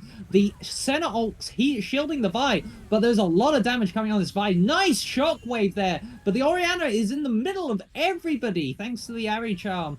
And the side of Hive actually just picking up 2 kills there and over punishing them, and they are moving away from the tower here despite numbers advantage. With they're gonna nothing go much... for Atakan, which doesn't really make sense. Fly is coming up in 10 seconds, or 2 of them are half HP. Volibear will heal from it. This is also one of the things that I just said, right? Volibear right now, 2 full levels ahead of Shen. Yeah. So do you want to He's explain to people immense. why it's better to take the Atakan later than earlier? There is really not a reason to necessarily take it later than earlier. The only things that it really does is you have the opportunity to collect more flowers, but the thing is with getting Atakan is you get a flower every time you kill someone. Okay, so Hive able to pick up the Atakan here. Mid lane is going to go down for the trade, though. Volibear not able to defend it. And So the big difference between taking Atakan early and taking it later, if you take it later, you get the opportunity to hit more flowers, but your opponent also gets that. If you take it early, you can snowball. Ari getting closed in on here. The Shenton coming in. The Vi trying her best to get the Q there, but she's still got 1 charge of this ulti left. Is it enough to save her? The Q going in the wrong direction. She kind of needed that to hit because of the healing. But I don't think it would have helped her. What healing? From her passive. Her passive after she kills 9 minions. Yes. They changed the healing from the Q or a long time ago. Oh, in that case, I am just a boomer. I apologize. It's fine. Small details, am I right? Been playing this game way too long. Remember all of the old ways that stuff works. Yeah, right now Ari gets a heal whenever she kills a champion or gets an assist on a champion, or after she kills 9. I should know this. I play this champion. Anyway, we're going to see Volibear clap on. Okay, Oh, we're going to see the Kaiser ult coming out. I don't think... Oh, Volibear able to ult over the wall. And the thing... Vi does not have ultimate for this.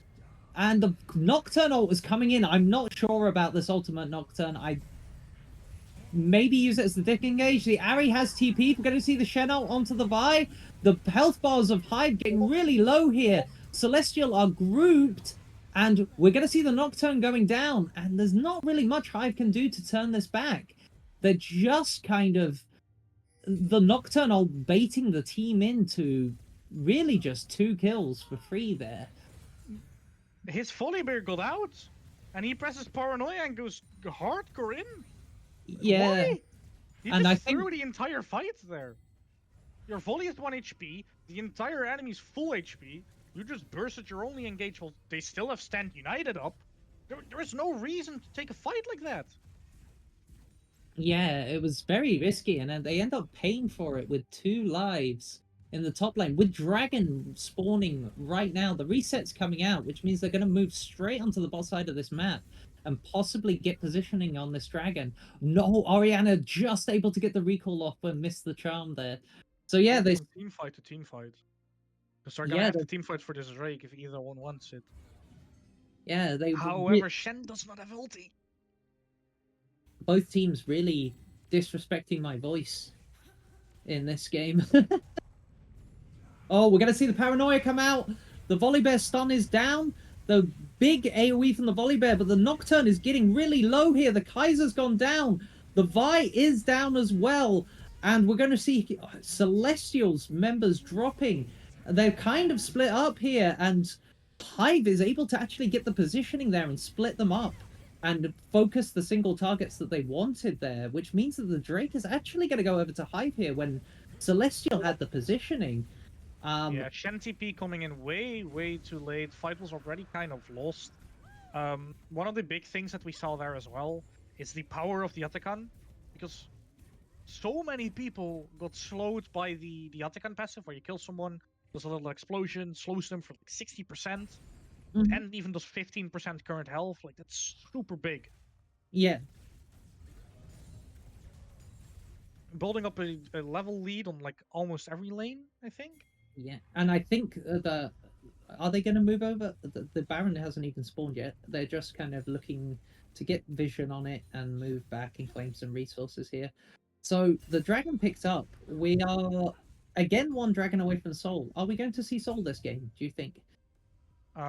We could very well be seeing it, but I'm confused by a build that I haven't seen before. Hmm? And which was Normally, Jinx goes like Yuntal and Infinity Edge, right? But I'm seeing a collector into Runans.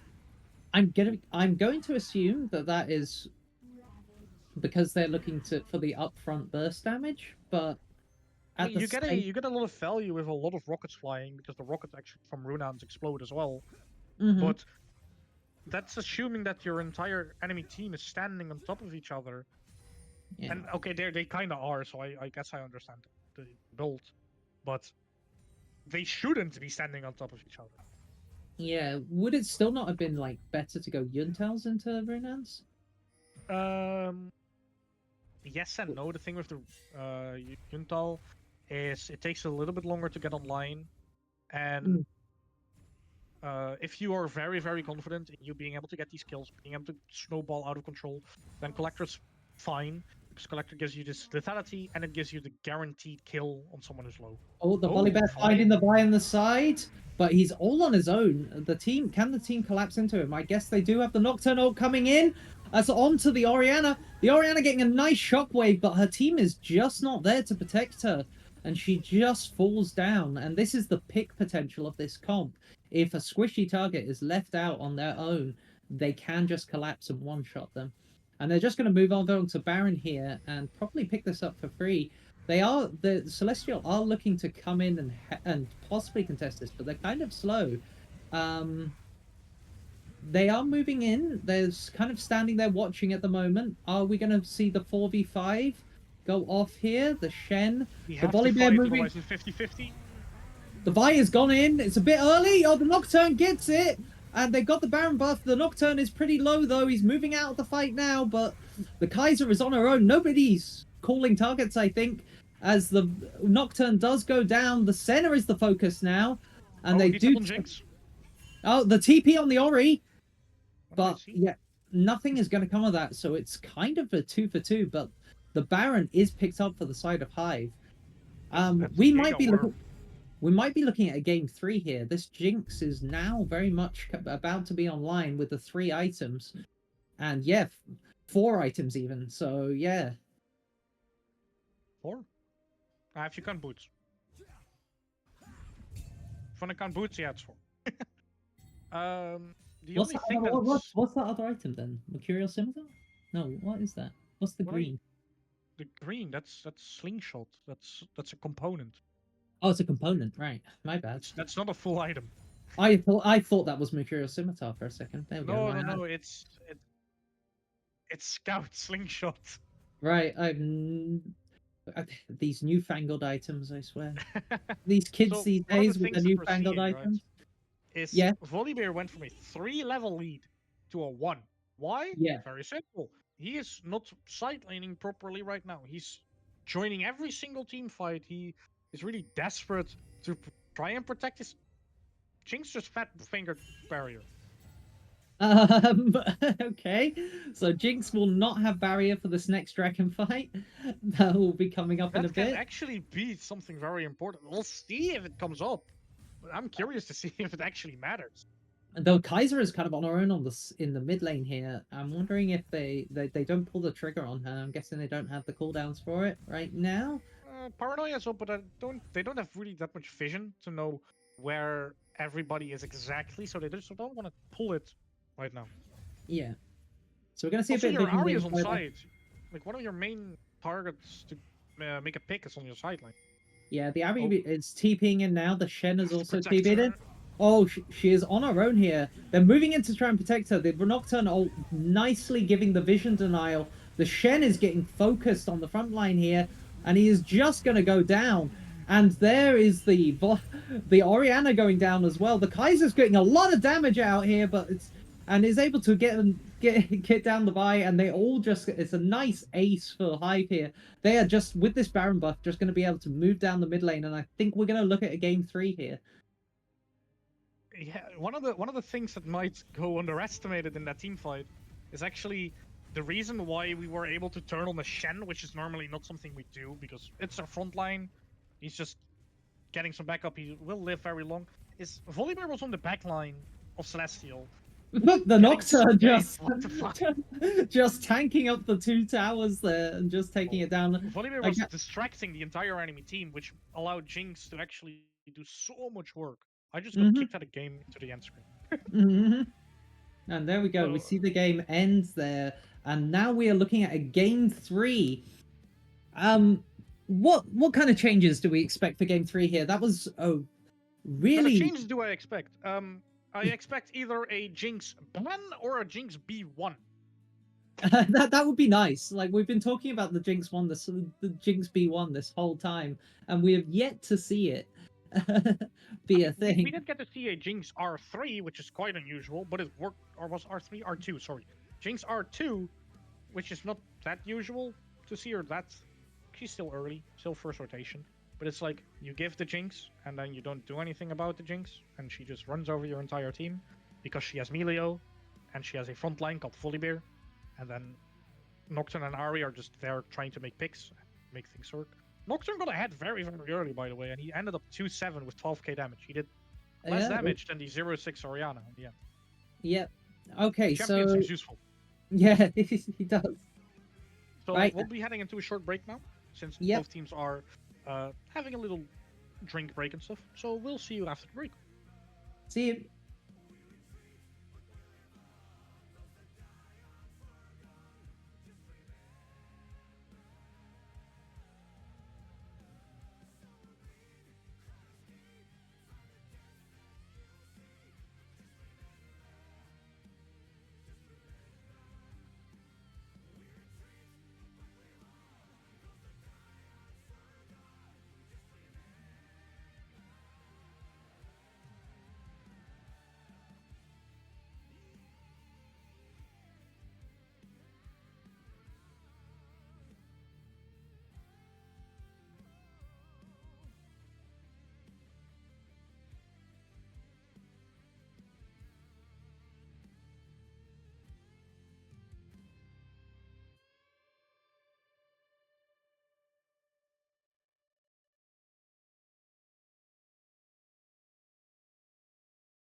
Alrighty, so we're back into game 3 of this absolute banger between two very closely packed teams. The Syndra band coming straight out from the side of Hive here, and Vacuity answering with the Lux again. Are we going to see the same I round here? I don't expect any ban changes except if they really want to ban the Chinks. But then the question is, what do we drop? Because Echo, we're not dropping. It seems like we don't want to drop the Lux ban. What was the last ban? I think it was J4 last time. No, that was round 2. I've forgotten. I've forgotten what they banned last. I mean, it's fine. As long as they ban Oh, the Jinx right Jinx, now, it yeah, should be all good. the Jinx ban on 3. So we're So gonna we're not see. seeing a B1 Jinx. No, we won't see the B1 Jinx. What do we think we'll see? Maybe the B1 Sivir again? Um, Oh no, the oh, Vayne. that's what they banned. Now I That was what they remember. done. Yes. So I we're mean, gonna to see be the fair, you can do the same thing with Vayne as you would have done with Jinx, but then instead of staying a bit more at range, you go a bit more close. Because Vayne right now, if you have an enchanter and you have the front line for it, Vayne does the same thing. yes, indeed, yeah. The only So thing is Vayne has a little bit less snowball potential, but her damage is maybe you could arguably say that Vayne's damage is better at the start of a fight, and that Jinx is better at the later stages of a fight, mainly yeah, because of Jinx get excited. yeah, we do But see the Vayne can Karma melt lock. through the tanks that Jinx Yeah, cannot. yeah, we do see the Karma lock in here, and we're gonna see possibly a Tristana. We've got the Tristana hover right now. We're gonna Makes a see the lot of Karma sense. Tristana. That is a good It answer. outranges, it outpokes. Um, I assume that they want a enchanter here, but the issue with that is that you lock enchanter versus poke, which can still be very annoying, especially since Karma is not only poke but also kind of enchanterish herself. Tristana can easily all in your vein, that's very vulnerable. So you need something like Lulu, like Melio maybe again, that can also Yeah, make sure that this Tristana doesn't get to keep auto attacking. the Nami's not gonna Nami, do the it's not gonna do the thing that the, you want. You the Nami want that hover, but Lulu. we do see the volley bear locking again. We're probably gonna see this go top again, I imagine. So we Yeah, do likely. see. So oh, we see the Mel lock in here on R3. So we're going into the Mm-hmm. bans now. Mel is something that Hive did ban before, but let's see what Fecundity bans here. But So the thing, what we're seeing right now is we see Karma, we see Tristan, we see Mel. Tristana has the ability to go in, but with these three champions, we're playing very far backwards, we're playing very pokey, which is very, very strong against Vayne, especially also against Nami. Nami's very squishy. And we are banning dive characters. We're banning the Nocturne. I'm expecting an Ari ban as well. So yeah. yeah. Oh no, Oh, we see a the Mumu. Moo ban. I mean, that does make sense. It does give them the Yeah, hyper but you can get engage. J Ford. Yeah, that's true. We'll see what um Hive go for here. Mm, So possible because junglers for Hive sides are like J4, Xin Zhao.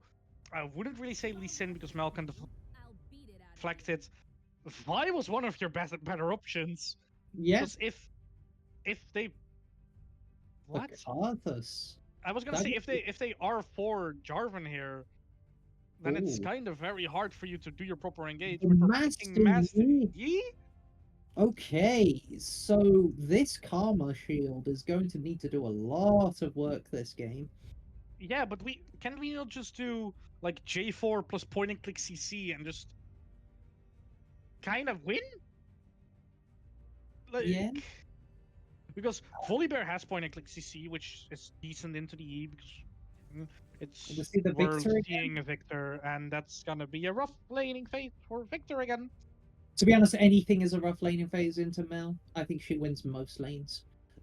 She does, but the issue with Victor is right is if Mel wants to deny Victor from getting stacks, the only thing she has to do is stand in her wave and press Mhm. W when Victor wants to E, and then his entire wave clearance is gone.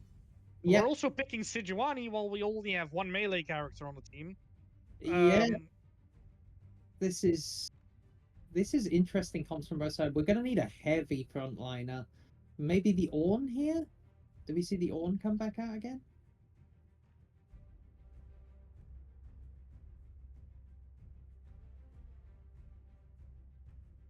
We could see Ornn, see No, Renata. So we that's see gonna the be Renata. Karma top. The only issue now is we're very, very squishy. Yeah, we do not really have a front line, and we have two champions that do kind of want to go in. I'm guessing Tristana, we're looking to poke with the Karma and the Mel and really just finish off with the Tristana and Yi in fights. Or maybe get a good Renata ult and look to hurt people there. But this Shazwani is going to be a big problem, I think. With the Volibear as well, both of them are going to be very, very. It's going to take a lot to eat through them unless they get super ahead early with this comp, I think. Yeah, the thing that I'm seeing right now is Hive needs to get very, very, very, very, very far ahead if they want to win. Mm-hmm. That's my point of view, at least. While Celestial needs to play either even or are slightly ahead, or even slightly behind is still fine, because Yeah, their team comp just snowballs out of control. yeah. Especially because what do we have to properly stop a Master Yi right now? Sejuani The, cannot properly get her stacks off because she doesn't have enough melee characters. the Victor W point, takes way too long and he doesn't get slowed by it either. We only have Volibear, yeah, which the is a very Volibear, short stun.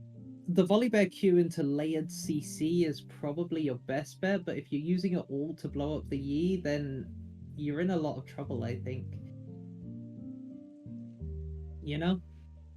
Yeah, but the thing is layer CC, right? So Mm-hmm. the best bet we have is volley Q into E, then get enough stacks for the Sejuani E, then Well, no, stun you've him got with Nami.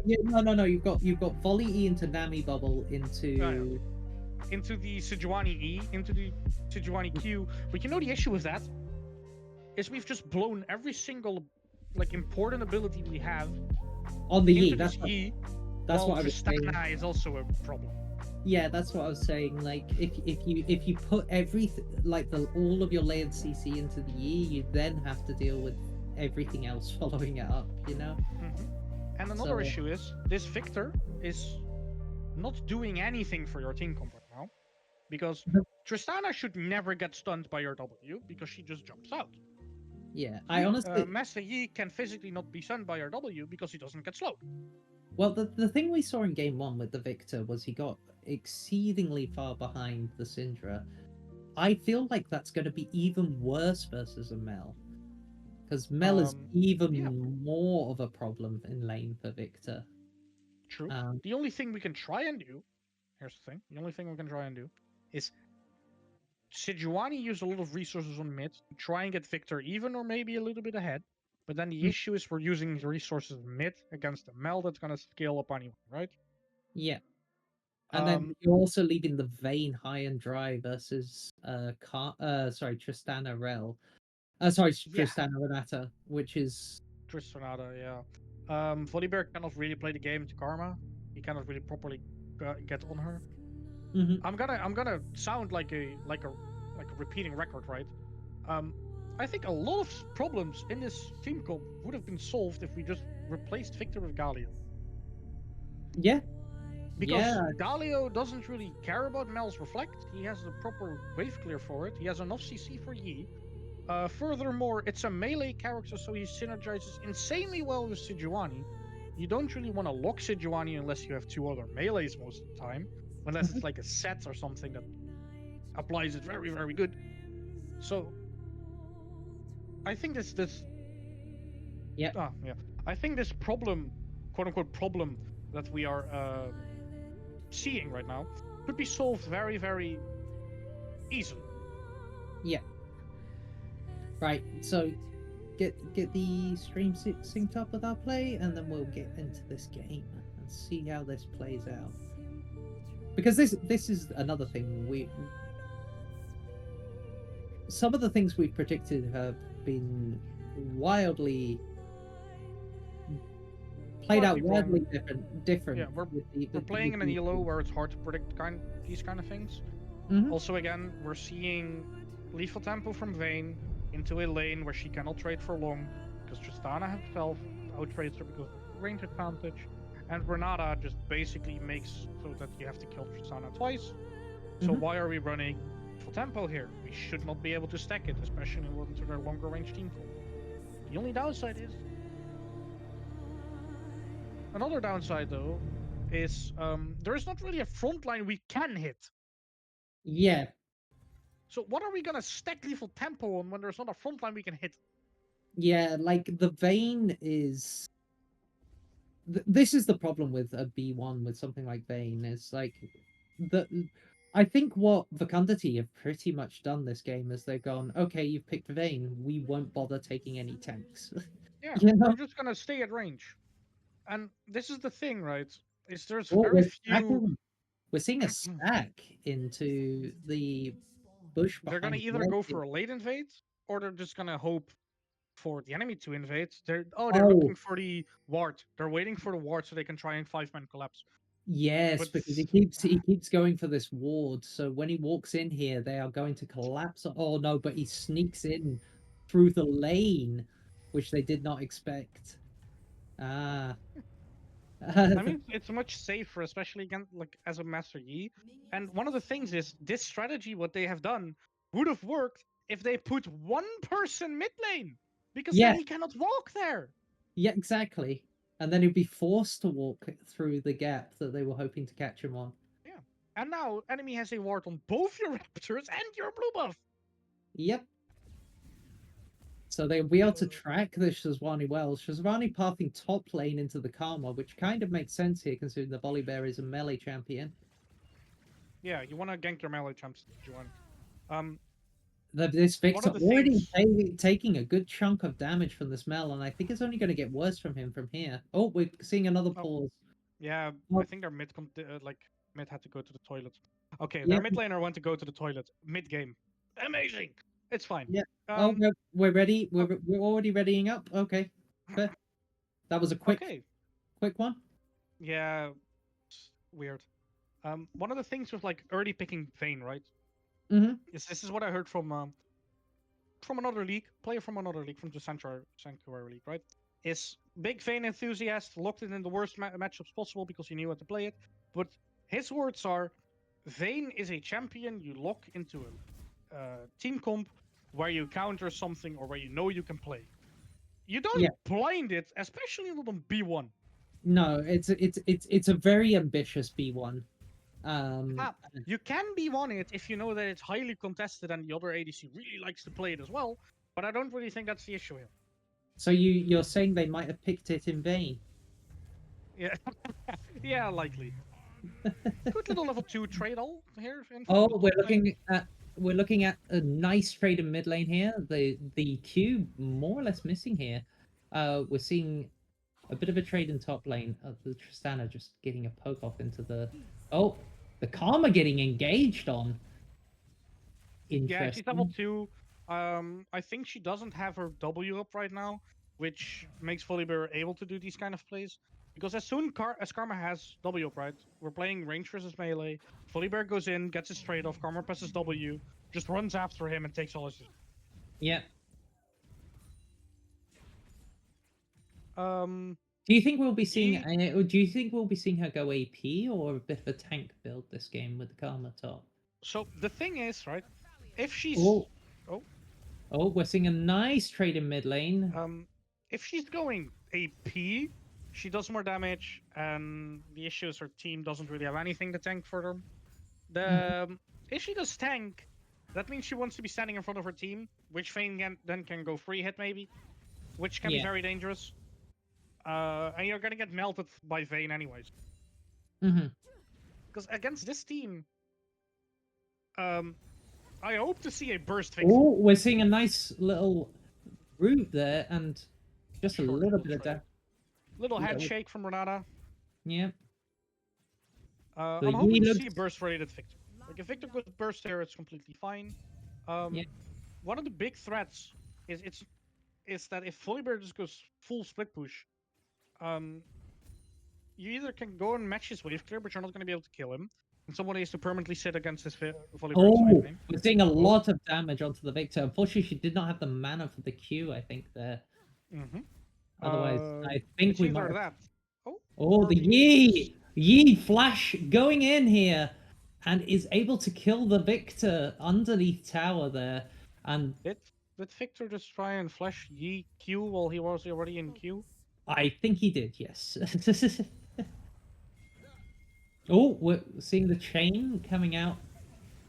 Oh, we're seeing a nice little trade in bot lane. The Tristana doing a lot of damage, but she is bubbled here. The Vayne is going to get a nice little trade back, but overall, Vacuity just coming out ahead in there, and we're probably going to see that a lot in this bot lane, at least until Vayne gets some more items on her. Yeah, the thing with Hive's comp right now is they don't really have anything to do early game except this Volibear, but your Sejuani is nowhere near him. Oh, we're going to see the Shazwani coming in now, but there is a ward there, so they're able to spot it and just back off here. I'm We're running out of juice. we're seeing the chain come in. We're seeing a nice poke onto this Volibear. He should be able to just heal up through this, and the wave is coming into him, so he should be fine. Unless he oversteps. Yeah, the thing with the Karma is Karma doesn't really have mana anymore, so she kind of has to base right now. She had plenty of health to play with, but it's also very risky since we haven't seen Sejuani since the Tribush. She could have based on top, we don't know. Because it didn't really make sense for her to show there without having cleared her chickens yet. Stitchu is looking for an invade, while we know Yi is pathing from top side to bottom. Oh, we got the route onto the Victor, but yeah, Mel is too low to extend that trade. Wait, where is Oh. Yi going? The Tristana coming in, but Vayne are just able to tumble away and not take too much damage.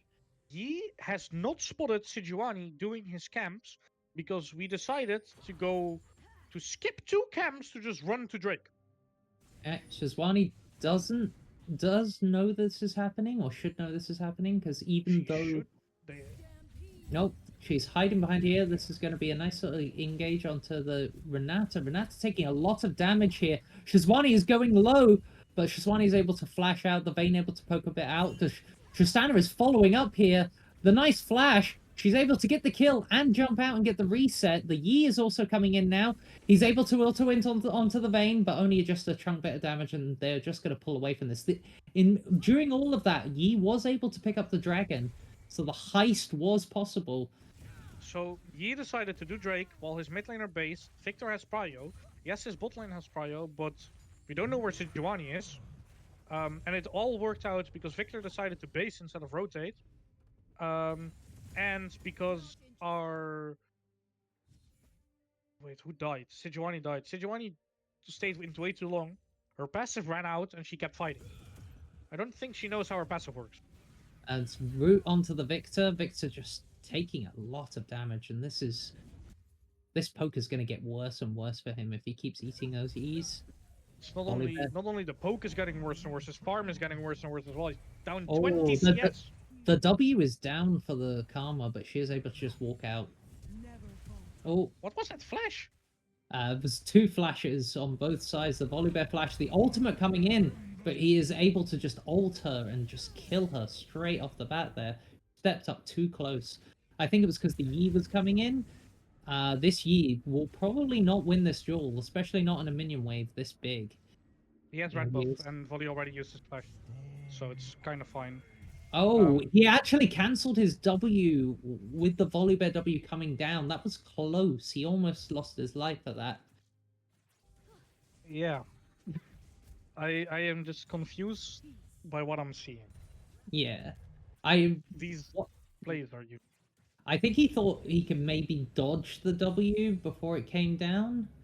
Yeah, but also he just stood there, auto-attacking the Volibear, while Volibear was just waiting for his W to come back up. Yeah, and Volibear's 2 levels ahead. Massive minion wave as well. Oh, the Victor's slow, not quite able to get the snare. There is a fight onto the Raptor camp here. Shazwani onto the Yi. The smite coming out there. I didn't see who got it there. Oh, the Yi is going to go down here. That is a kill over onto the Volibear, and the Karma is not able to do much here. The flash from Mel here is interesting. I think it was to get out of the Victor snare. So the thing as well is, right, We just said Victor had a 20 CS deficit. Right now he's on a 30. Yeah. And I think it's only going to get worse for him versus this Mel. But they are Yeah. able to pick up the grubs there, which was quite nice for them. For the viewers' information, we're looking at a 4 CS a minute Victor. A champion that's heavily reliant on farm and stacks.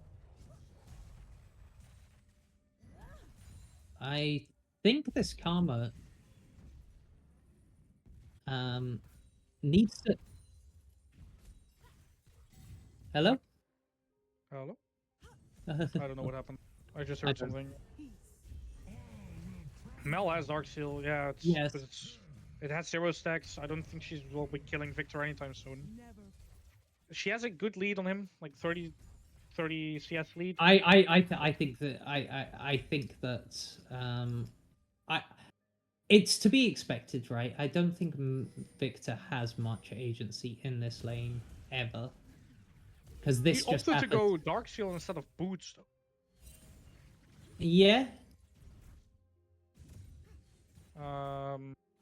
Master Yi looking for the invade here. Sejuani pathing towards him right now. Quite a He risky is- invade, actually. Yeah, He gets away with it. But... a heist this year is just taking up heists across the board. Oh, Shazwani failing to get that last tick onto the Yi. With the Victor coming over there and the Mel just able to root him up. And there's the Victor rooted up again. And this Mel is just doing so much damage. Yeah, I mean, to be fair, it's also... Victor uses all his juice and he keeps fighting.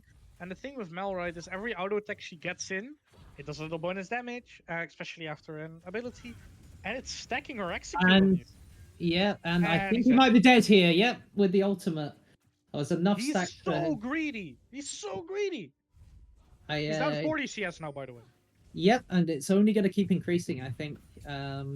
We might see a repeat of last game where the mid laner really makes the difference here. But we're seeing a little skirmish in bot lane. The Nami is able to flash out. The ultimate coming in. The lane gank, Tristana though. getting so low, but the Rail ult keeping her alive. She is just escaping, but the Vayne able to pick up 2 autos onto her and kill her. The Yi is healing up here. He's flashing out.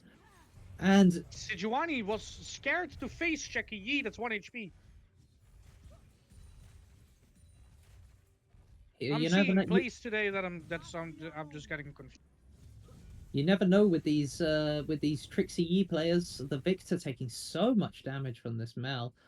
The Yi tried to go for Drake here. That was ambitious with both of his bot lane and back in base. With the mid diff going on right now, I think he can. Yeah, the Mel is coming over, so we're gonna see a skirmish for this Drake. It's a 2v4 almost. The Vayne is very far ahead on her own here. The Yi does pick up the Drake. The Vayne goes down. The Victor goes down. The Nami is left all on her own. The bubble, but the Yi is able to dodge it with the Alpha Strike, and but Nami is just 1 auto away, and she does go down in the end. They're able to walk away with 3 kills and the Drake there. That is propelled them forwards into this game. I don't think they could have asked for a better trade there. Well, it's going to be very, very, very, very, very hard for Hive to get back into this game. Especially not only because their early game is going so bad, they kind of don't win the scaling fight that hard. Like, Mel skills incredibly well, but yeah, Victor does as well, but I think Mel wins that because of yeah, it's up now. because of the difference in range, especially. Same with the Tristana against Vayne. Vayne skills well, Tristana does so as well, but Tristana has better range. This Victor has a almost 50 CS deficit. Yeah, and it's just getting worse for the Victor. Unfortunately, but this is also what happened during game 1. I don't understand why we keep picking Victor, especially against lanes where Victor doesn't get to play the game. Yeah. We just make his life so incredibly hard. We're 13 minutes in. He has 99 stacks first evo. He still hasn't hit his first evo. Instantly from the Karma here. The Karma moving back down with the Yi coming in. They're looking for the 2v2 here. I don't know if they win this with the Shazwani and the Volibear. The Yi is going to have to do so much work here. The Volibear getting a massive heal off. One also away. The Karma Shield keeping the Yi alive, and he's able to get the kill with the Alpha Strike onto the Shazwani as she dashes away. That's 2 kills down in the top lane. And that just goes to show I should keep my mouth shut, because that was an easy win for the side of Celestial there. Volibear flashed on the spot. I did not actually catch that. Where was where that must have been. Yeah, if he flashed into the alcove, he maybe would have gotten enough time for another W. And then he, I think, could have beaten the Yi, because he could have got another frenzy off and got a massive heal. But he just flashed on the spot. And now they put the Vayne into the Mel, and the Mel is just getting the best game of her life. There is just no champion on the enemy team that can deal with her at all. Unfortunately. Not only Mel, there is not a champion on the enemy team that can deal with the Yi or the Tristana at this point. Yeah, at this point, the game is really just falling away. We could still see a mistake. The Mel getting a lot of damage off onto this Nami, and now, as you mentioned earlier in the Champ Select, the Nami is super squishy if she is just focused like that. And Nami is one of the squishiest champions in the entire game, together with Seraphine and Sona. Yes. And we're going to see the Scuttle Crab picked up here. They're going to look for a dive here. Or are they? No, yeah, they are going. No, the Mel thought better of it. Oh, no, she's just taking 3 tower shots and moving back out into the river. The Yi has started the Herald here. And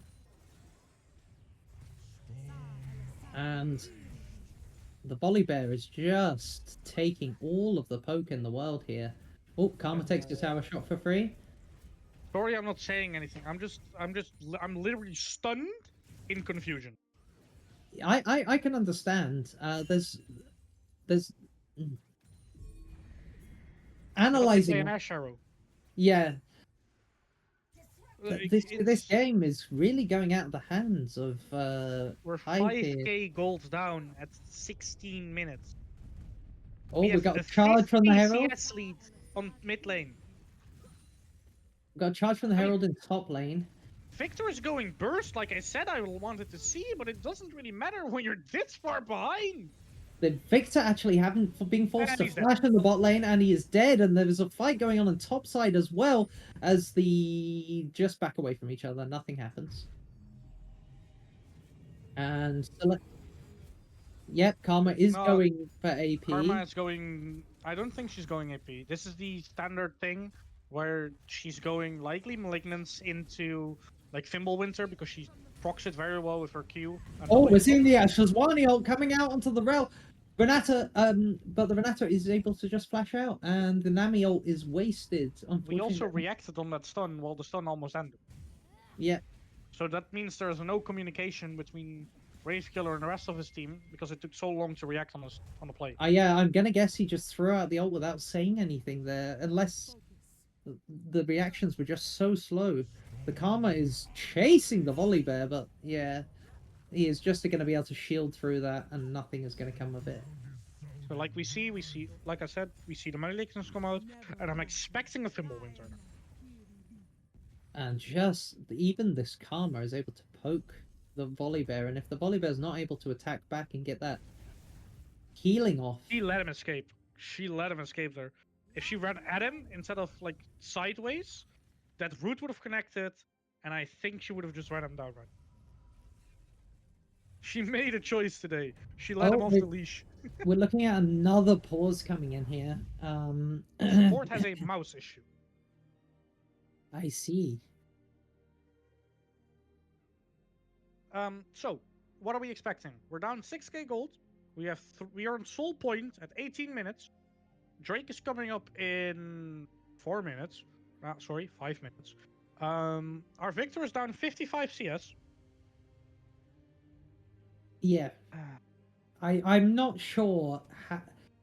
You tell me, how would you, as a player on Hive, look to come back into this game at this point? What's your outs here? Are we just waiting for a mistake?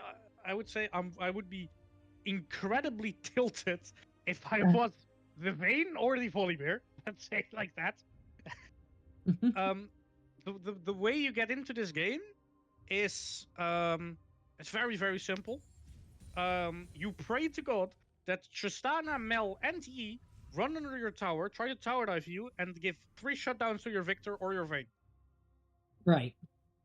Because But does it even help if they give it to the Victor? Because that just all that does is bring him back into the game. Surely it you're. brings him back into the game, and it gives him enough stacks that he actually has the proper amount of stacks. Because I right see. now, Victor does not have any stacks that he needs. Because he only has his E evolved now, I think? Yeah. He only has his E evolved.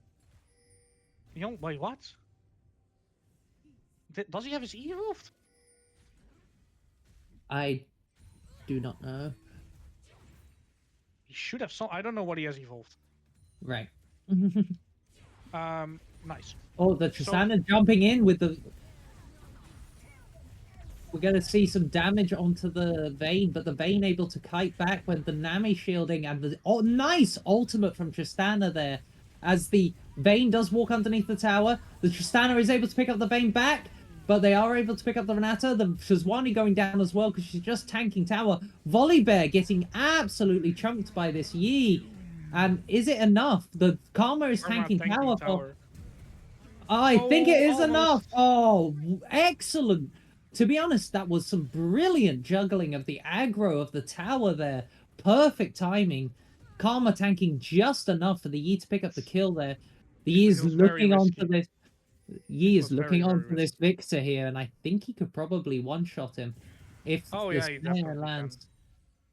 So the risky thing there though was if it literally took half a second more, Volley would have gotten his shield. Yeah. And I think you would have even be able to kill Yi there. I don't think Yi can do this anymore. Not with the Nami here. So yeah, he's just looking to back here. He's sitting on Vision. Yeah, he's now just sitting on Vision with the Nami back. She's able to just place wards, and he's backing off. So we do have the evil from the Victor, because we saw the aftershock. I don't think he has any other ones. Right.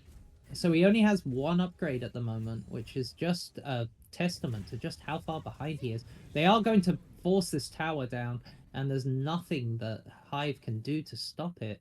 Fecundity just coming away with this game. Around 8k gold. We're going to see a Drake in 2 minutes. Do we see Atakan maybe get picked up here? It is on the map at the moment. So the thing with Celestial right now is they're 8k gold ahead. We saw in the last fight... Victor just getting... Oh, but he is able to shield nicely with just enough to dissuade Cliff from pushing any further onto tower there. And they are going for the Atakan while that is happening. Yeah. So what I was saying, right, is it doesn't really matter what they do right now because they're that far ahead. And we saw from last team fight that Vayne was purely focusing Renata. They can just take every objective because they can't get contested. They physically cannot get contested unless they make a major misplay right now.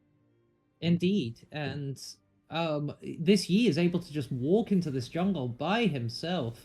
He get condemned back by the Vayne, but he's just walking under tower, and the Nami bubble dissuading him from going any further. But that is still so much damage. And I feel like they're just going to be able to siege down this tower. Oh, the Shazwani ult reflected back onto her.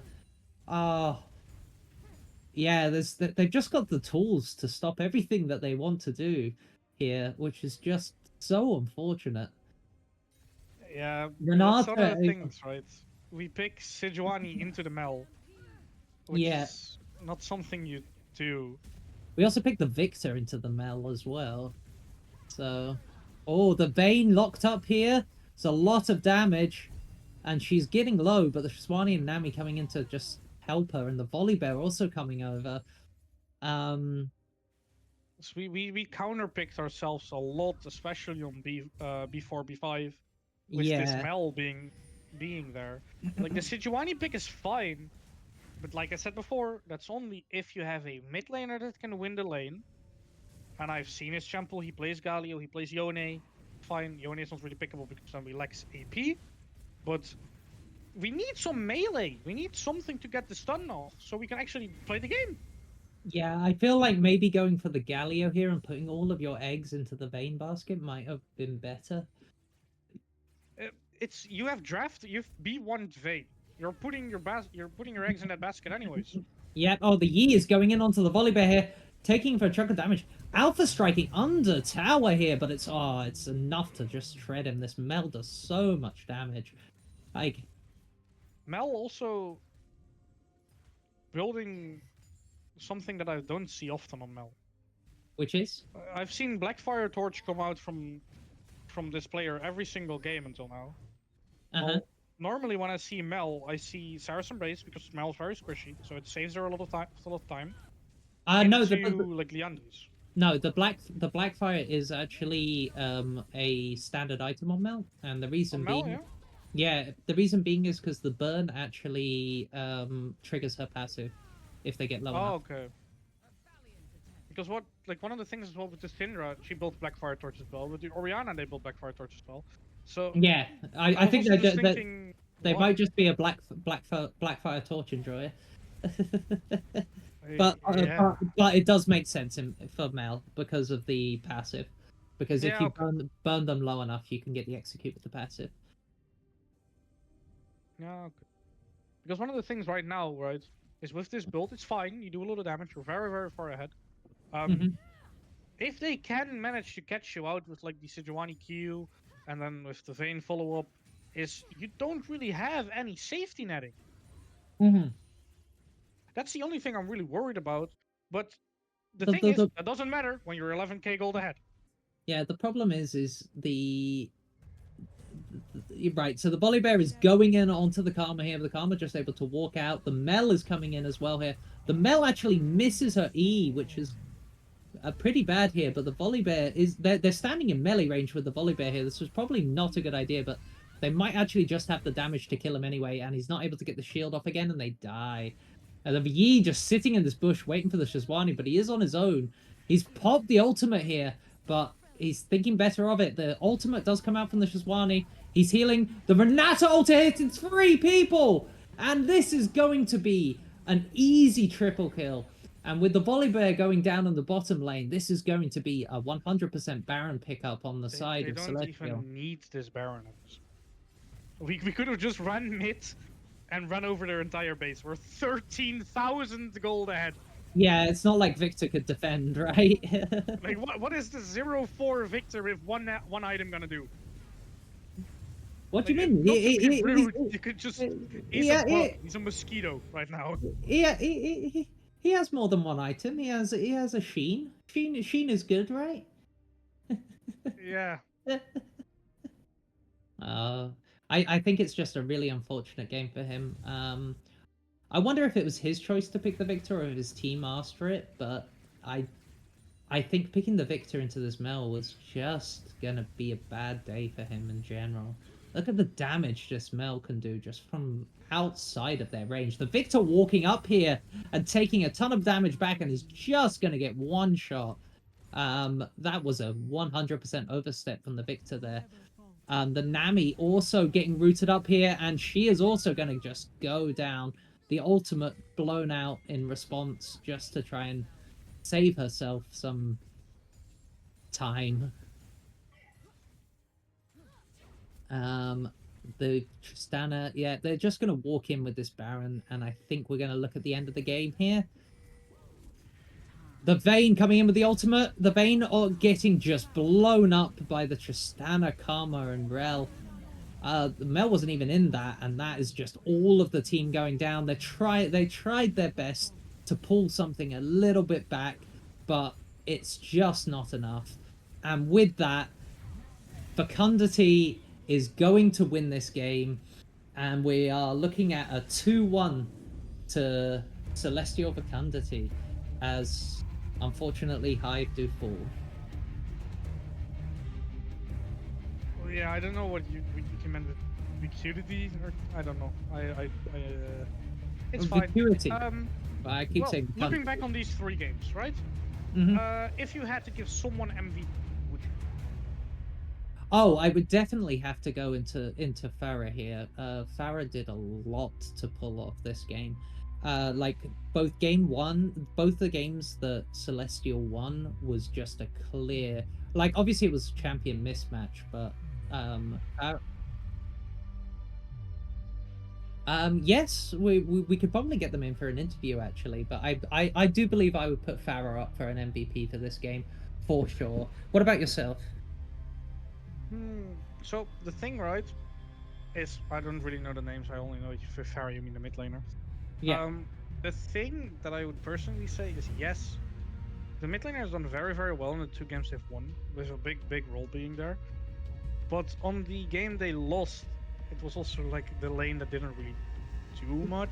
So that's why I would personally more give it towards the ADC player, because they performed both games where they won fairly good.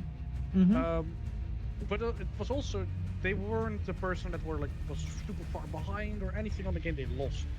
So just based on consistency, I would give it to the ADC. I don't think the Oriana did too badly in game 2. Seriously.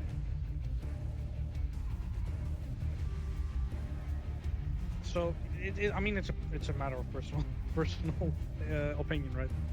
Yeah. Okay. Hi. Hello, So, hello. Hello. how do we feel after those games? I'm Where gonna does- let her answer first. Oh yeah. Well, relieved after the second game, but I was always confident we could pull it off. Yeah. We were just actually talking about MVP. I gave it to yourself, Farah. That was an excellent showcase in both game 1 and game 3 against the Victor, just bullying him to the point where he couldn't play the game anymore. You did really well.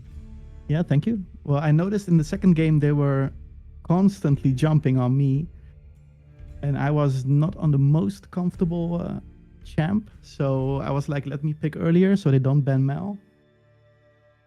Well, we saw what happened.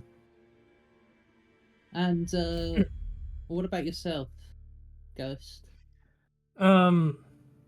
Well, after I think there was an early fight that we kind of entered in game number 2, and I was like, okay, we can come back from this, and we did come back, but then we made a couple of really bad decisions that we are definitely going to work on, and so I think when game 2 got ahead of us, I was a little bit pissed off. And then in game 3, I decided to unleash my wrath. Yeah, the You sure yeet did. pick. We were curious because we saw the Vayne B1. Was it your decision in drafts that okay, they've got Vayne, we're not picking any tanks? No, even well, technically, this was kind of said on stream if I didn't have it muted, but I always wanted to go for the even, like as game 2 ended, I basically said to the team, okay, it's Yi time. Okay. So we had the Yi thought mindset even before the Yes. the draft started, right? Yes, exactly. And Karma was always going to be our flex pick. Uh-huh. If they banned out Yi in the second ban phase, we were going to do a different jungler and then throw in the Karma support, and then just pick accordingly. Yeah. What do you have anything to ask, Wolf? Wolf? Wolf is... Sorry, Mike was cut off. No. Okay. Well, I'm not really the guy that does interviews. I kind of suck at them. That's fine. Okay. In that case, I'll do the interviews. So, judging from your own experience, like what mistakes are we talking about in game 2? What are we looking to mend from that? Because I think you had a decent enough showing. The problem is they were playing a very big comp that punished mistakes, and any overstep from your team kind of really shut you down there, right? Exactly. Yeah. Farah, do you want to take the lead or should I? Well, speaking for me, it was as soon as I overstepped or got the enemy very low, and I was low myself. I should know the Nocturne would always come, and maybe he it's some did. disrespect on the Nocturne because he did come, and Yeah. it resulted in me dying too much. So the overstepping is definitely something we need to work on. That's fair. That's fair. Also, the overplaying is a big part. After one getting thing us a win, not being satisfied with the thing we got and trying to get even more. one thing we do want to compliment you in all 3 games, actually, not just game 1 and 3, was your target selection. You had very good target selection, and you were able to pick off enemies quite well. Do you feel like yourselves? In game number 2, I would say we had good target picks. However, we weren't prioritizing the right target in game number 2 because we should have definitely been going a lot more on the Jinx. Mm-hmm. Because we were basically letting Jinx get a reset in, and then they would roll us down, and Yeah, it just becomes unwinnable, the fight, if she gets excited. Mm-hmm. yeah, and I think that's something especially me and Cliff know, since last split we had basically an ADC whose primary carry was Jinx, so we definitely know how that can go, and I think that's a mistake on our end that we didn't focus the Jinx, which then later just gave him the opportunity to get the game out of hand. Yeah, talking about focusing the Jinx, just in general, something that me and Wolf were both talking about was the lack of Jinx focused in all 3 games. She was kind of able to go onto the radar. She was picked R3 in game 2. You guys don't seem to focus the Jinx much. Do you not? Does your ADC not really play her much, or not enjoy playing her? It's not Ikuya's forte at the moment. However, we never know for the future. Also, Beth, we can't really reveal all of our draft secrets Obviously. I'm just trying. in our first series. Yeah, I'm trying to fish here. Anyway, so judging from your own perspectives, who would you say is the MVP coming out of these games for the first series? Who would you vote for? Farah, go ahead. Well, I think the last game for me, it's Ghost, showing a good Master Yi performance. Second game, I really wouldn't know. I think we all played really bad. First game, yeah, well, Yeah, it was you. it was the AD carry or me. We both played really well. Yeah, we looked at those damage charts. So I think Farah definitely carried us, but also I want to give a huge shout out to Paika. Yeah, she had some amazing engages in all 3 games. Yep, there was some definitely beautiful Renata ults in game 3 that I really loved. those were impressive. Yeah. But yeah, well, in that case, I hope you thoroughly enjoyed those games. Which would you say was your favorite game out of the 3? Farah, you first. I'm gonna say game 1 because I was able to play my favorite champ. Yep, and then they banned it in game 2 and 3. And then it was gone forever. Yeah. And what about you guys?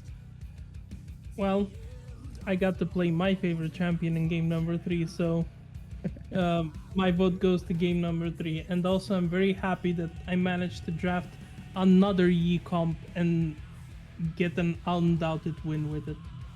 That's fair. All right. Well, thank you so much for joining us, guys, and thank you so much for playing some really entertaining games for us to watch tonight. Thank you. That's it for me. Is there anything you want to send off with, Wolf, here? If I just can, I want to thank all 3 of you for the cast and for the broadcast. I really enjoyed listening to the parts that I could listen, and I'm looking forward to watching it back. Oh, that's lovely. Thank you very much. Alrighty. Well, in that case, I think if Wolf's not going to say anything else, I think that's... Sorry, I was getting a drink. What's... I was going to say, is there anything any last comments you want to make before we shut off? I am not allowed to say those things on stream. Okay, well, I think we're going to leave it there, guys. Thank you so much for joining us in the first game for Celestial Vacuity versus Hive, and we'll should be back for next week for another match. I hope you all enjoyed the stream, and thank you very much.